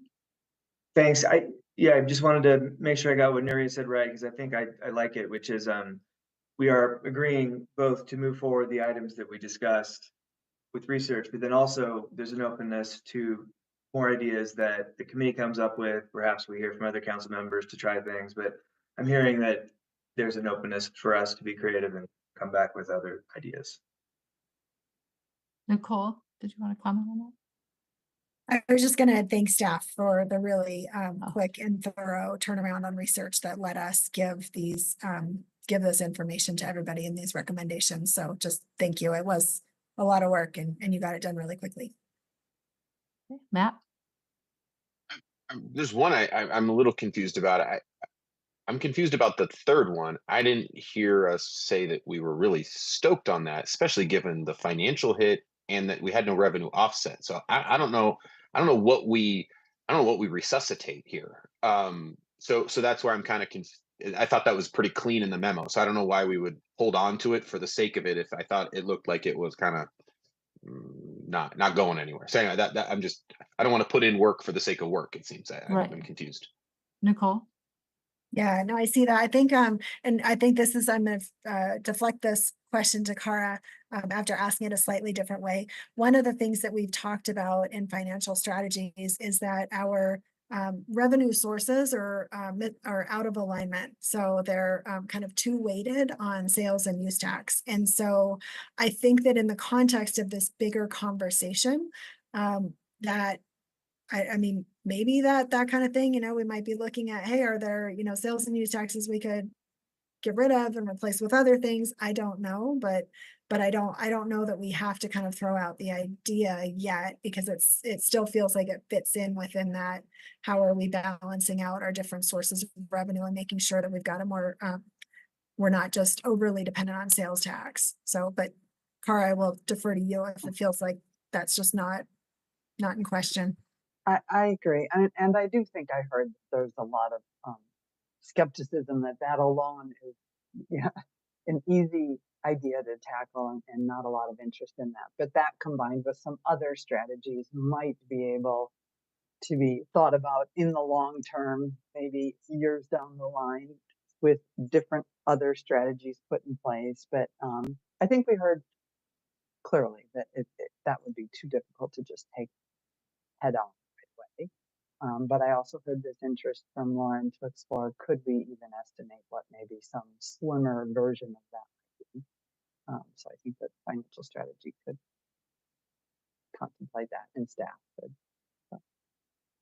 Okay. I mean, that's because I heard a separate question from Nicole. Actually posed a different question, which is what is our revenue balance and how do we make money, different than where are we providing exemptions? So I think those are two separate things to sort of pose. But anyway, I just don't want to put in extra work for the sake of it. You got a lot on your plate, and we're talking about resource allocations overall. So I just want to make sure we're really making sure that if things are not viable, we're not spending time on it. We're going on forward, because time is limited all around. So I want to be crystal clear for everybody on that.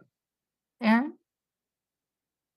Yeah, and just to that point, Cara, thanks for that response there. I mean, I think it would be very hard to imagine just implementing what was in the memo there. It's too much money, but without some enormous revenue offset, I'm not sure where it would come from. But just a couple of years ago, we lifted sales tax on hygiene products.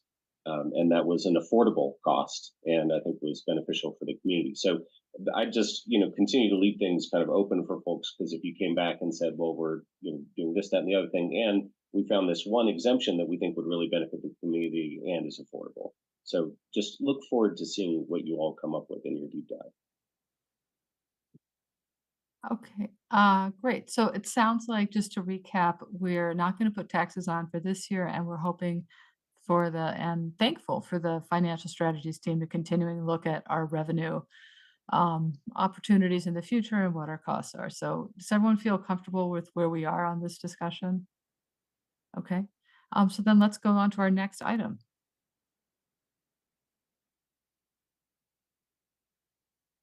All right, next slide, Emily. We're going to go ahead and turn it over to Mark to go over the boards and commissions recommendations. Thank you, Alicia. Good evening, Council. Mark Wolf, Assistant City Manager. I'm going to very briefly talk to you about recommendations related to the boards and commissions work. Next slide. Council received an overview of initial recommendations based on an assessment of our boards and commission structure in November of last year. The assessment included extensive interviews and engagement with current and former board members, community, and other stakeholders.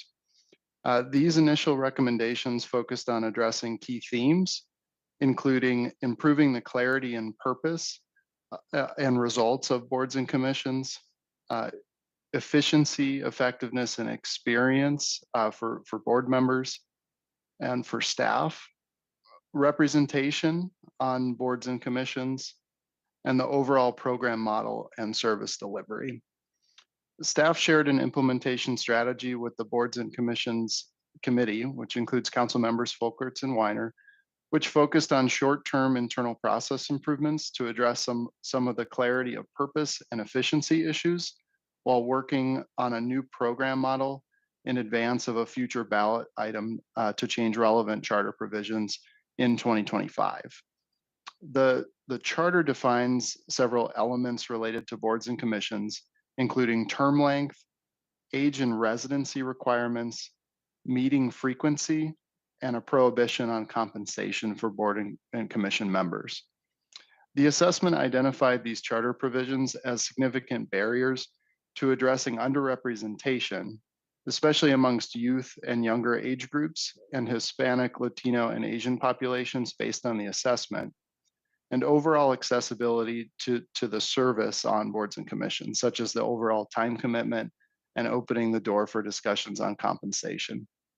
The Boards and Commissions Committee asked staff to review our options for potentially expediting those charter changes, given the significance of barriers as currently constructed.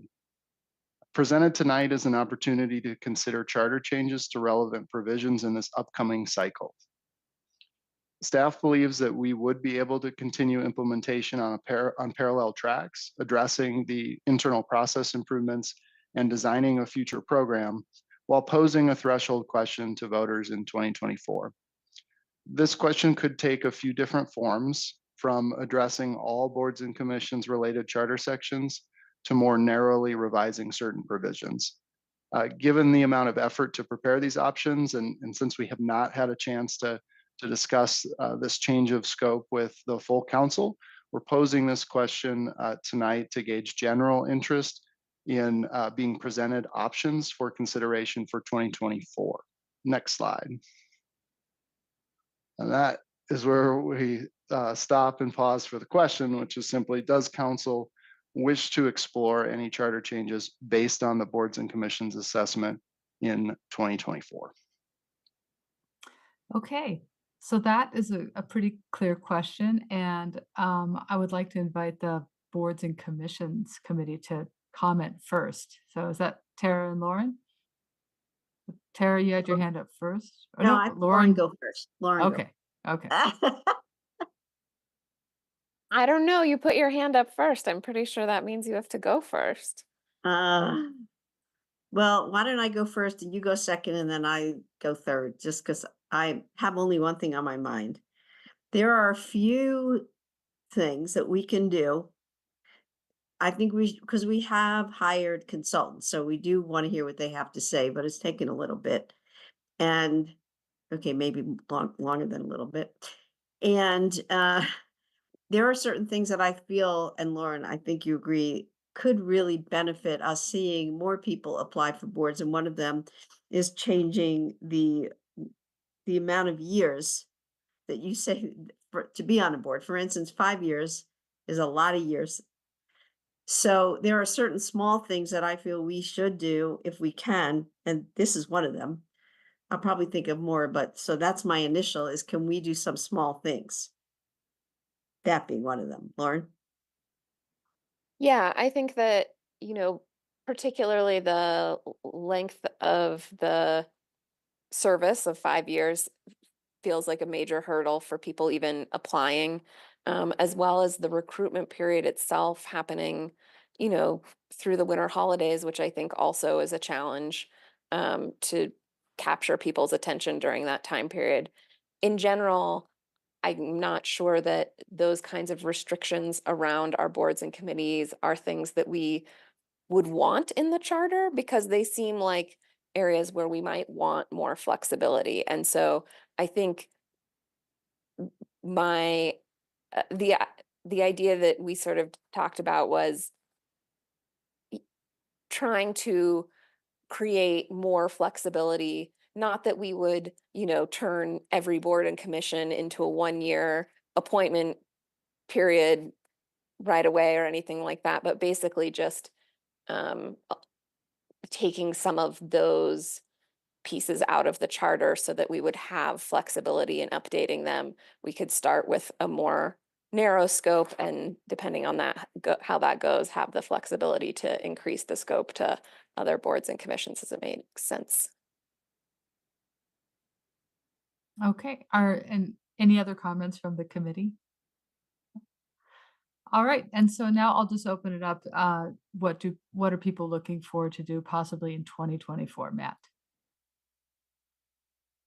I support where the committee wants to go with this. I just had a question, just in terms of scope of, I mean, where like what are we looking to fix in the charter? Not, we'll get specific eventually, but I see like OSBT and planning board having very specific, well-defined, carved out, high value things given their quasi judicial nature and such.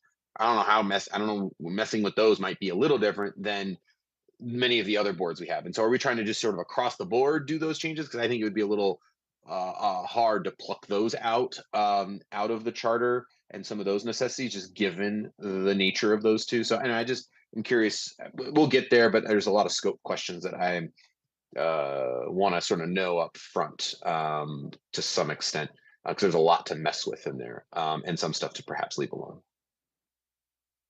Okay.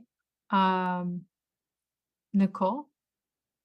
Yeah, I would be interested in this, and I would be interested in a narrow scope, kind of like what Tara was talking about. And I would kind of defer to Lauren and Tara and the committee to come back to us with some recommendations about what those low hanging fruits are in this process. But this one feels important to me, just given how low our application numbers were this year. It is clear that something needs to change, and sooner than later.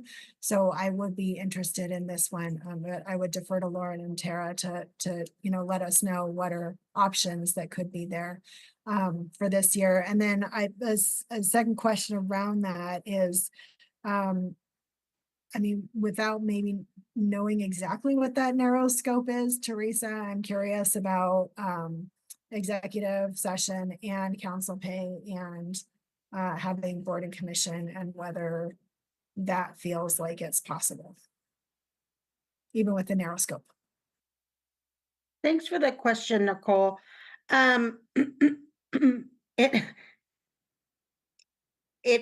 It's May, and all of our ballot items have to be drafted in a form for council decision by summer, August, if I'm remembering correctly.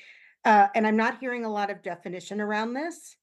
And so it's really hard for me to say if it's changing a couple of term limits or terms, that's a pretty straightforward change. But my understanding is that we're looking to do a bigger kind of wholesale change. No. Well, okay. maybe I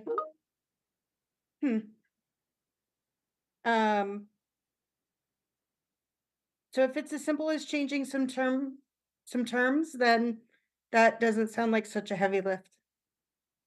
I think there was interest.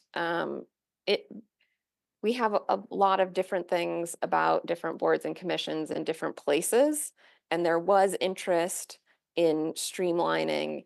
And we probably need something different for quasi judicial versus other boards and commissions, but having maybe one place where that all kind of lives together. And so I think we could either look at a small ballot change now, but the charter boards, the boards and commissions committee would probably then want an additional ballot item on another ballot later, where we're Correct. taking a bigger swing. Yes. Or we could try and do it all together. I mean, I those are think two that if we different could options. just, oh my, to colloquy, is that okay, Tina? It's Colloquy? okay. Yep. Right. I agree with Lauren that if we could just do one little thing for, which is actually a big thing, because I think that the whole 5 years is just hard for people. If we could just do that, and then we could work on the second part in maybe next year. Especially then we'll have our information back from the consultant. Do you agree, Lauren? I think we know that we want to streamline and we do.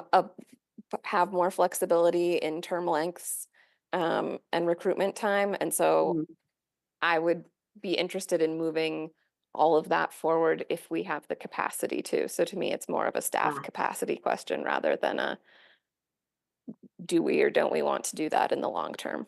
So I guess my question is I agree with you that we do want to do those 3 things and streamline and remove some boards, but would you be satisfied with just doing one for the sake of staff capacity and doing the rest in next year?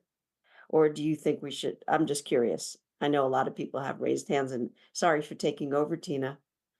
It's okay. Lauren, do you want to respond, and then I'm going to make a comment?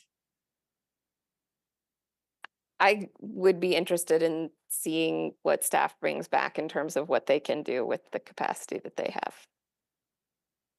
Okay, so I just want to remind council that our question here is pretty broad. Whether we want to explore any charter changes for 2024. I don't think in this point we have to describe what they are. And we could defer to our charter group to work out what changes feel feasible alongside staff for 2024, if there are any at all. So that might be one consideration as we make our comments. So Taisha. Yes, thank you. Thank you for reiterating the question. I would be interested in exploring first of all, I recommend the phased approach. Like there's certain low-hanging fruit, like the year thing is one that I would like to see move forward and be investigated sooner rather than later. As far as, the actual restructuring of any kind of boards and commissions, I do think that that's a broader conversation, so I wouldn't be as interested for 2024, but I would be interested for future. So for the specific question of what for 2024, I'm going to go with the limited scope, and I defer to your Tina, the recommendation of allowing the charter and staff to help to identify what those different tiers can be for the different years. But I would prefer to not just say, and we'll do it next year, but actually, like, this year we're going to do this, next year we can do this. But obviously it depends on what gets the votes, but I would prefer to actually have like a tiered approach than just looking at this one year and then we revisit the topic again next year fresh. All right, Lauren. Okay, Mark. I hit the unmute. I would also be very concerned about sort of ballot fatigue at this point with the other things that we're putting on the ballot. And none of these seem to have the benefit of simplicity, which leads me to ask a question of Teresa. Would it make any sense if we did a charter amendment that simply returned authority to set the terms and conditions of service on our boards and commissions to the city council, as opposed to doing a multitude of charter amendments? And, this one is going to be 1 year, this is going to be 3 years. Sort of an omnibus terms and conditions of how one serves on boards and commissions shall be set by the city council. Yes, I do. I think that's possible. Mark, there would still need to be some code changes because throughout our code, it has language that sets those terms as well. So um, we would have ordinance changes, but I do think you're right that the starting place, the genesis of it all is a change in the charter. But yeah, my thought on that was simply that if you do that, then you can get to the code changes in whatever timely fashion you want. We don't have to race for an election to do it because we don't require further code changes. We simply go, do a couple in the winter, a couple in the fall, whatever it is we want to do in whatever period of time we want to do it. But if you had the omnibus authority, first of all, people will understand the charter change, whether they are for it or against it. It'll be comprehensible and won't crowd out the other items we're putting on the ballot. I would like to invite Deputy City Attorney Erin Poe to the hot seat. She has been working on this project and is more familiar and more versed than I. I don't mind saying when I don't know something. And I think that there are some things here I don't know that she may. Yes, thank you. Good evening, Mayor and members of Council. Erin Poe, Deputy City Attorney. The Charter Section 130 would cover those advisory councils, and Fort Collins has a model that's similar to what Councilmember Wallach has described, where the Fort Collins City Council has the authority to establish boards and commissions by ordinance. And then their charter requires that enabling ordinance set forth the terms and requirements for each board. So we could follow that route. It would also involve, as Teresa Tate mentioned, changing individual ordinances that we have that currently say 5-year terms. Okay. Mark, do you have any follow-ups on that? Are you asking me? Yes. Do you have a follow-up question on that? No, I mean, it seems like an interesting model and a simple model to follow, and and get us out of legislating, minutia or changing the charter through minutia.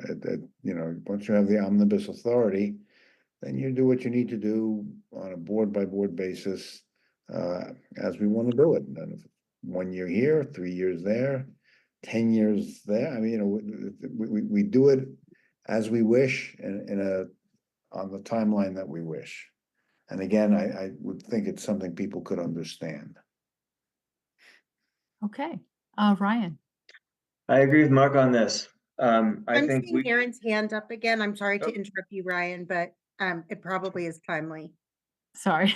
Thank you. Just to clarify one point, there are special boards and commissions such as the OSBT and Planning Board that would not be impacted by changing 130 charter section.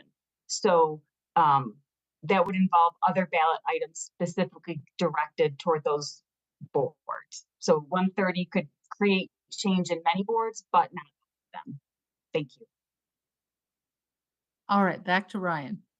Thanks. I agree with Mark. I think there's just so many changes we do need to make to boards and commissions, which we're not ready to talk about with this coming up ballot year. And there's things that we might want to do strategically that wouldn't naturally go to a charter. Go to the charter. So I like the idea of just establishing that this current structure is causing us a lot of limitations, and we need the freedom to be able to make these boards and commissions be more flexible and strategic. Thanks, Mark. All right, Nicole. Yeah, I just want to echo, I think that's an excellent idea, Mark, and I think that would be a wonderful way to go. And I had another question, I think, for Teresa, and that if we were going to do something like that, maybe possibly considering planning board OSBT 2, is that something where it would still be better for you just to have kind of 2 measures to work on? Is the scope of that larger. So for example, maybe we wait on executive session until 2025, for example, to clear out more space to do this year. So just curious on how that trade-off may work. Yeah, so thanks for that question. The board and commission change, though it seems small, is still a heavy lift, as is the council pay a heavy lift.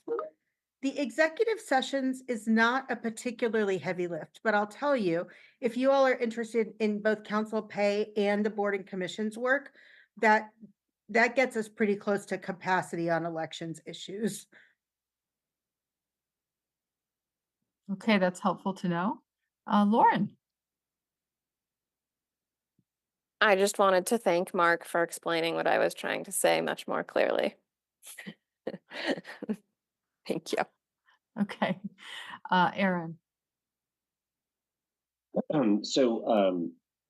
Mark, thanks for the idea, and I think it's a practical idea for sure. I would have to say, having been at this for a little while, I would be concerned that voters might view it as an overreach on our part, that we would be saying, okay, this has been, in the charter, but now council wants to take it over kind of entirely on our own without any checks, from charter provision. So I would worry about that the potential perception of it. Although I think it would break the logjam, but I'm not sure whether it would go over well with some members of the community. So I'm concerned about that. I'm more interested, certainly, in council pay and probably executive sessions. But if we could, I might go for more if we could do the phase thing, where we could maybe just do the one change of flexibility on number of years on the term.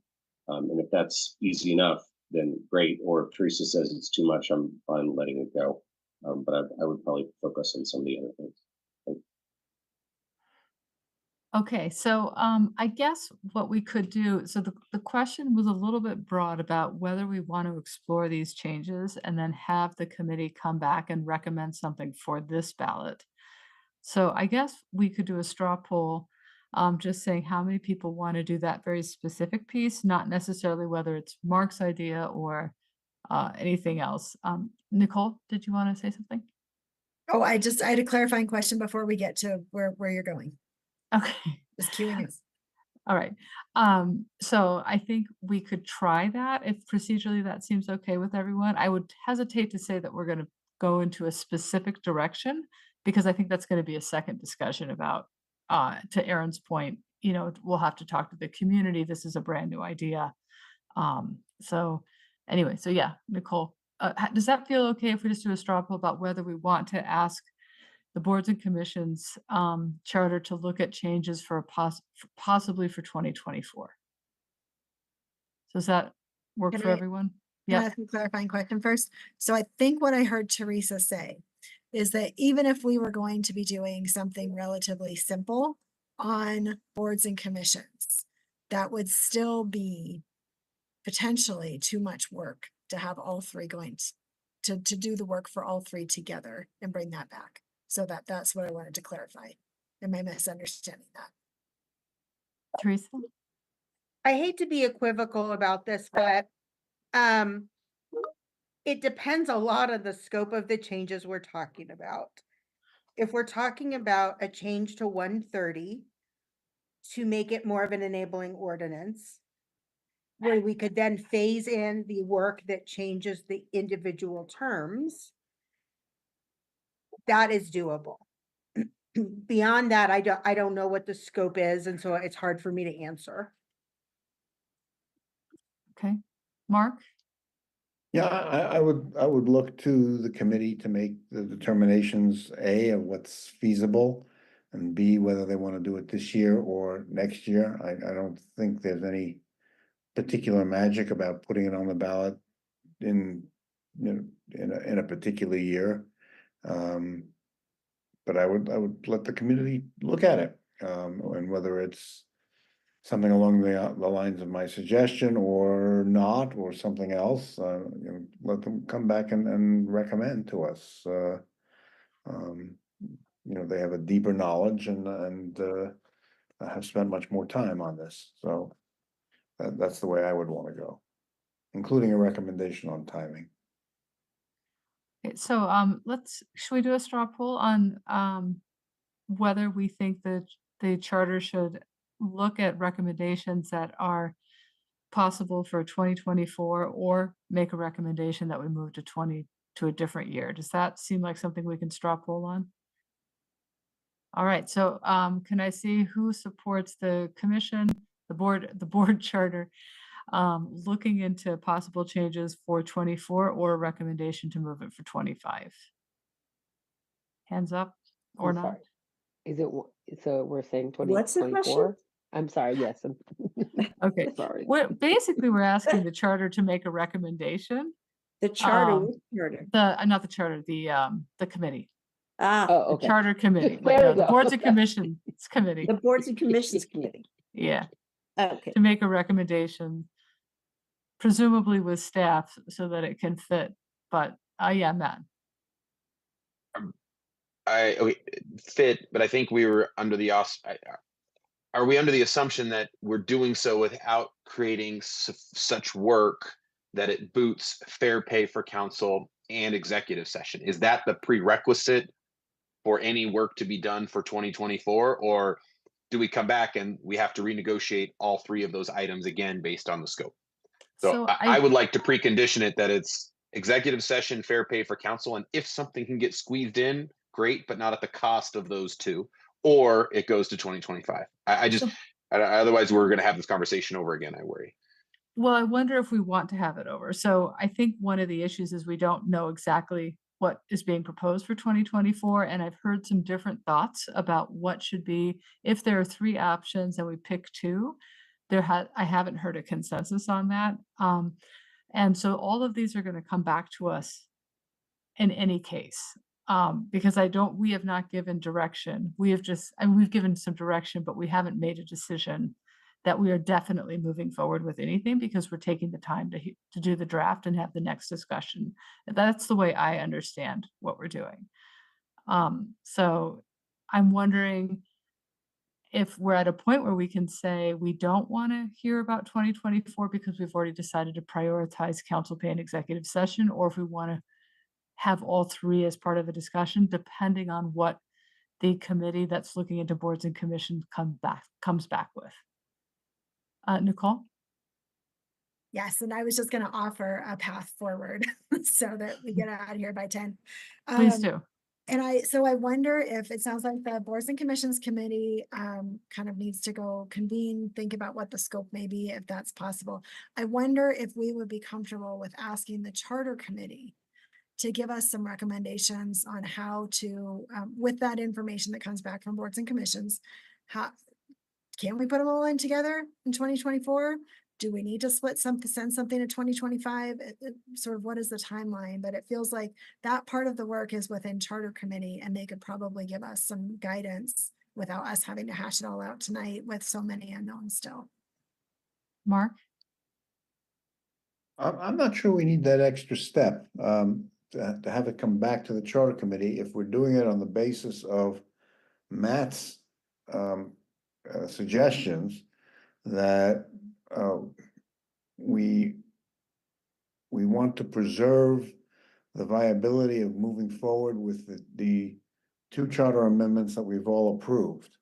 And if that's the precondition, I would assume that the boards and commissions in their recommendation would take that seriously and would come to us basically with the finished product that they believe achieves that goal. I don't know that it has to come back to the charter committee. I'm sure Lauren and I are happy to do it if that's the will of council.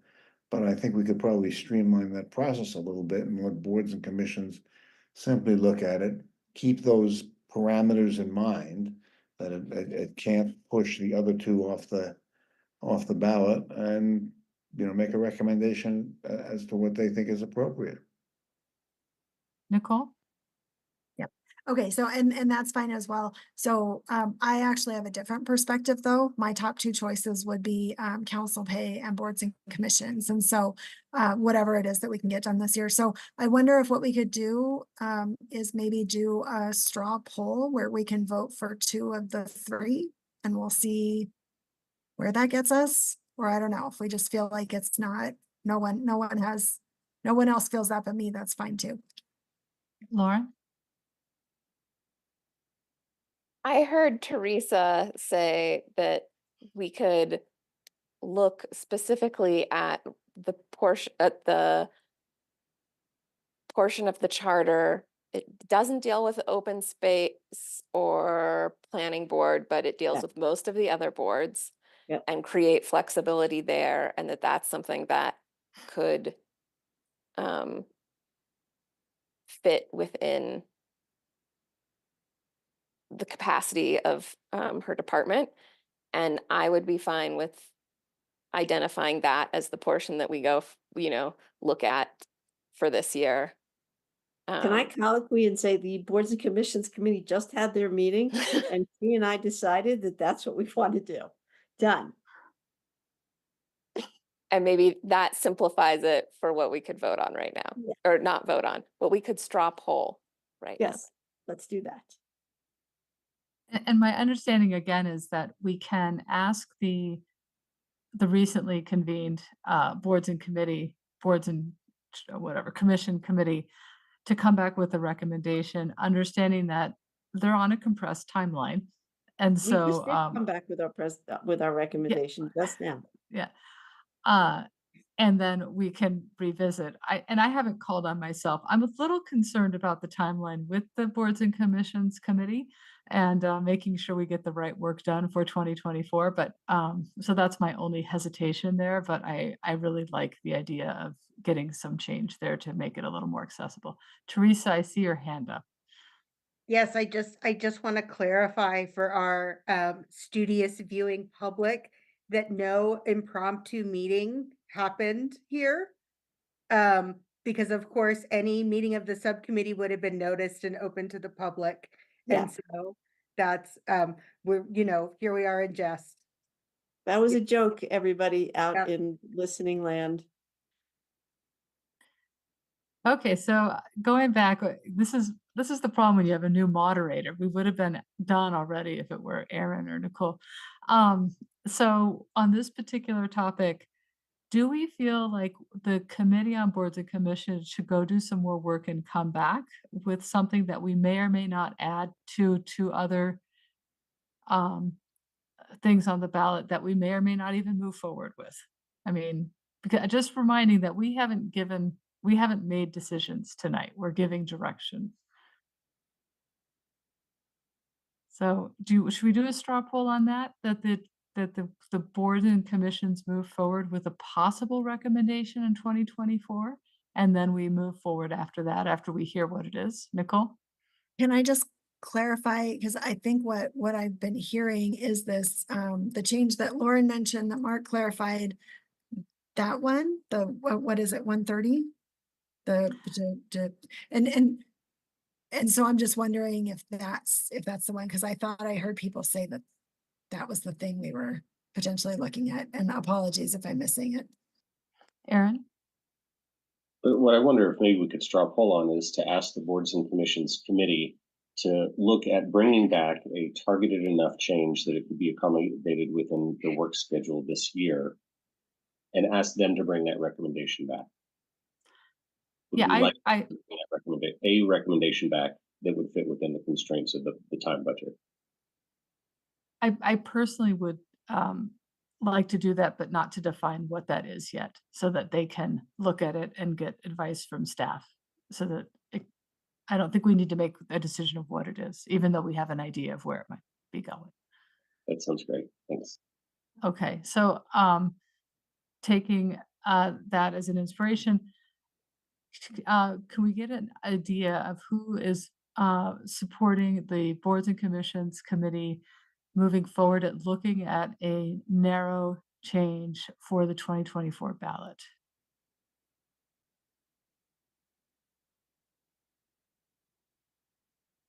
Okay, I think we've settled that. Does everyone feel good with where we are there?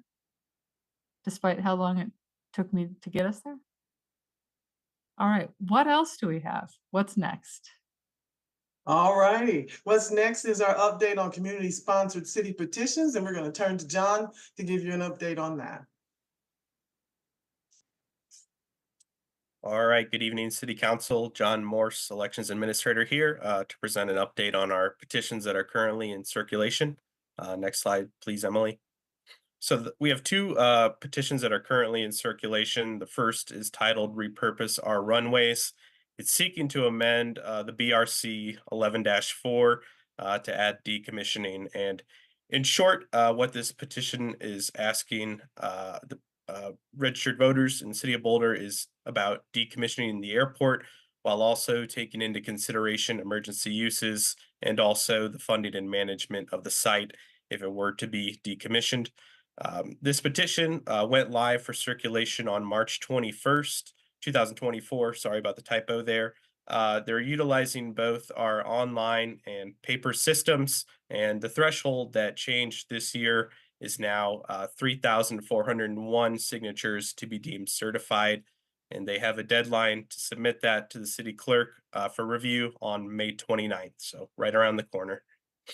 Next slide, please, Emily. The second petition that's currently in circulation is contingent upon the passage of the first petition.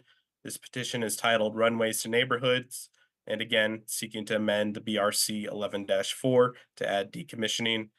In brevity, this petition is asking registered voters in the city of Boulder, if the airport were to be decommissioned, what would the uses be for that? And they've listed a variety of uses in the petition language, as you see. The same as the last petition, it went live on March 21st, utilizing both our online and paper systems, and has a threshold of 3,401 signatures to be deemed certified, and the same deadline of May 29th, 2024. I'm going to pass it off to Cara to talk about some other ballot measures in the region, but we are going to take questions on the current petitions once she's finished up. Thank you. Thank you, John. Next slide. So next, just to sort of round out the potential ballot landscape, a quick update on region and state. Next slide. For the region, I think you all are well familiar that Boulder County has not yet decided and that they are polling. And then we did hear from Boulder Valley School District that they have no current plans for a ballot measure. Next slide. And for the state, we do realize that there may be a number of state ballot issues on the ballot. Currently, there's 17, I think, initiatives circulating for signatures, but we are focused here on those that would directly impact city property tax revenue. These were talked about in the previous presentation tonight.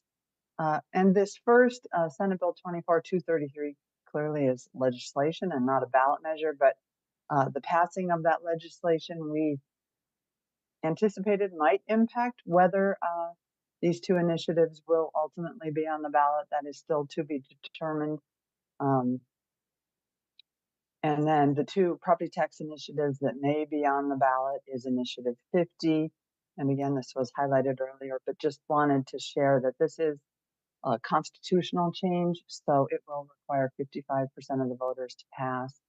And then 108 is still collecting signatures if that in fact gets on the ballot. And the deadline to collect sufficient signatures is that August 5th date. So we will know more after that, and we may know more before that, whether the proponents of these plan to put them on the ballot. And that's my quick summary, trying to get you out before 10. Here's the All question right. for, oh, sorry. Sorry. All right. Any questions on the city petitions or other ballot items within the region? Matt. John, do you know how many electronics? I know you won't know paper until they submit. Do you know how many electronic signatures have been returned on the two city ballots? I did check that before the meeting, and it looks like we have 87 for the first petition to decommission the airport, and then 82 for repurposing the airport. Thank you. Any other questions about these items? All right, Ryan. Thank you. I guess the question is, if you look at the first city ballot on decommissioning the airport, would it be correct to think about this question as the same question that is scheduled to come to city council to vote on or to address one way or another as part of the airport community conversations BVCP update? Is that not, so then does this not become the question of whether city council's addressing that directly or the voters are addressing it? Or am I not thinking about that the right way? It's for staff, I guess. I'm happy to jump in here. So to the extent that the conversation is about whether to pursue closing the airport, then yes, they are essentially the same question. Okay, thank you. All right, any other questions?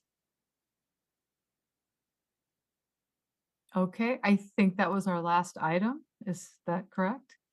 It is, and I just wanted to review next steps with council as it relates to the ballot items being, getting ready and prepared and being placed on the ballot. But first, I want to just thank the team of Mark, Kara, John, and give a shout out to Chris and Aaron who supported us through this whole process. You guys were great to work with, and I so appreciate your support. So thank you. So with that being said, our next steps, June 20th, we've slotted for any follow-up discussion with council if it is needed and requested. July 18th, we will present to you, hopefully, the first reading of ballot measures pending any other conversations. August 1st is our target for a second reading and the public hearing on all the ballot measures. And this is potentially the night that we could adopt all the ballot measures. If continued second readings or third readings because of amendments that were given in direction from council on the second reading night, we would have to hold a continued second reading and public hearing or a third reading and public hearing on ballot measures. And again, final adoption potential on that night. And the council's approval of the ballot order, we have that slotted for August the 15th. Now, we do want to note for council's awareness that September 5th is the last meeting of council before the ballot has to be certified to the county. And September 6th is our deadline to submit the approved ballot order to the county. So with that, we are finished unless there are any follow-up questions or comments. I'm not seeing hands up. Thank you, Alicia, for all of your work on this. This is wonderful. We appreciate you so much, and for all of the staff and the committees for their dedication to this work. And also thank you for bearing with me as I just finally moderated my first study session. I have a little work to do. I will be on it, and thank you for being patient. So have a good night. This meeting's adjourned. Thanks, and good job, Tina. Thank you. Great Good job, job, Tina. Tina.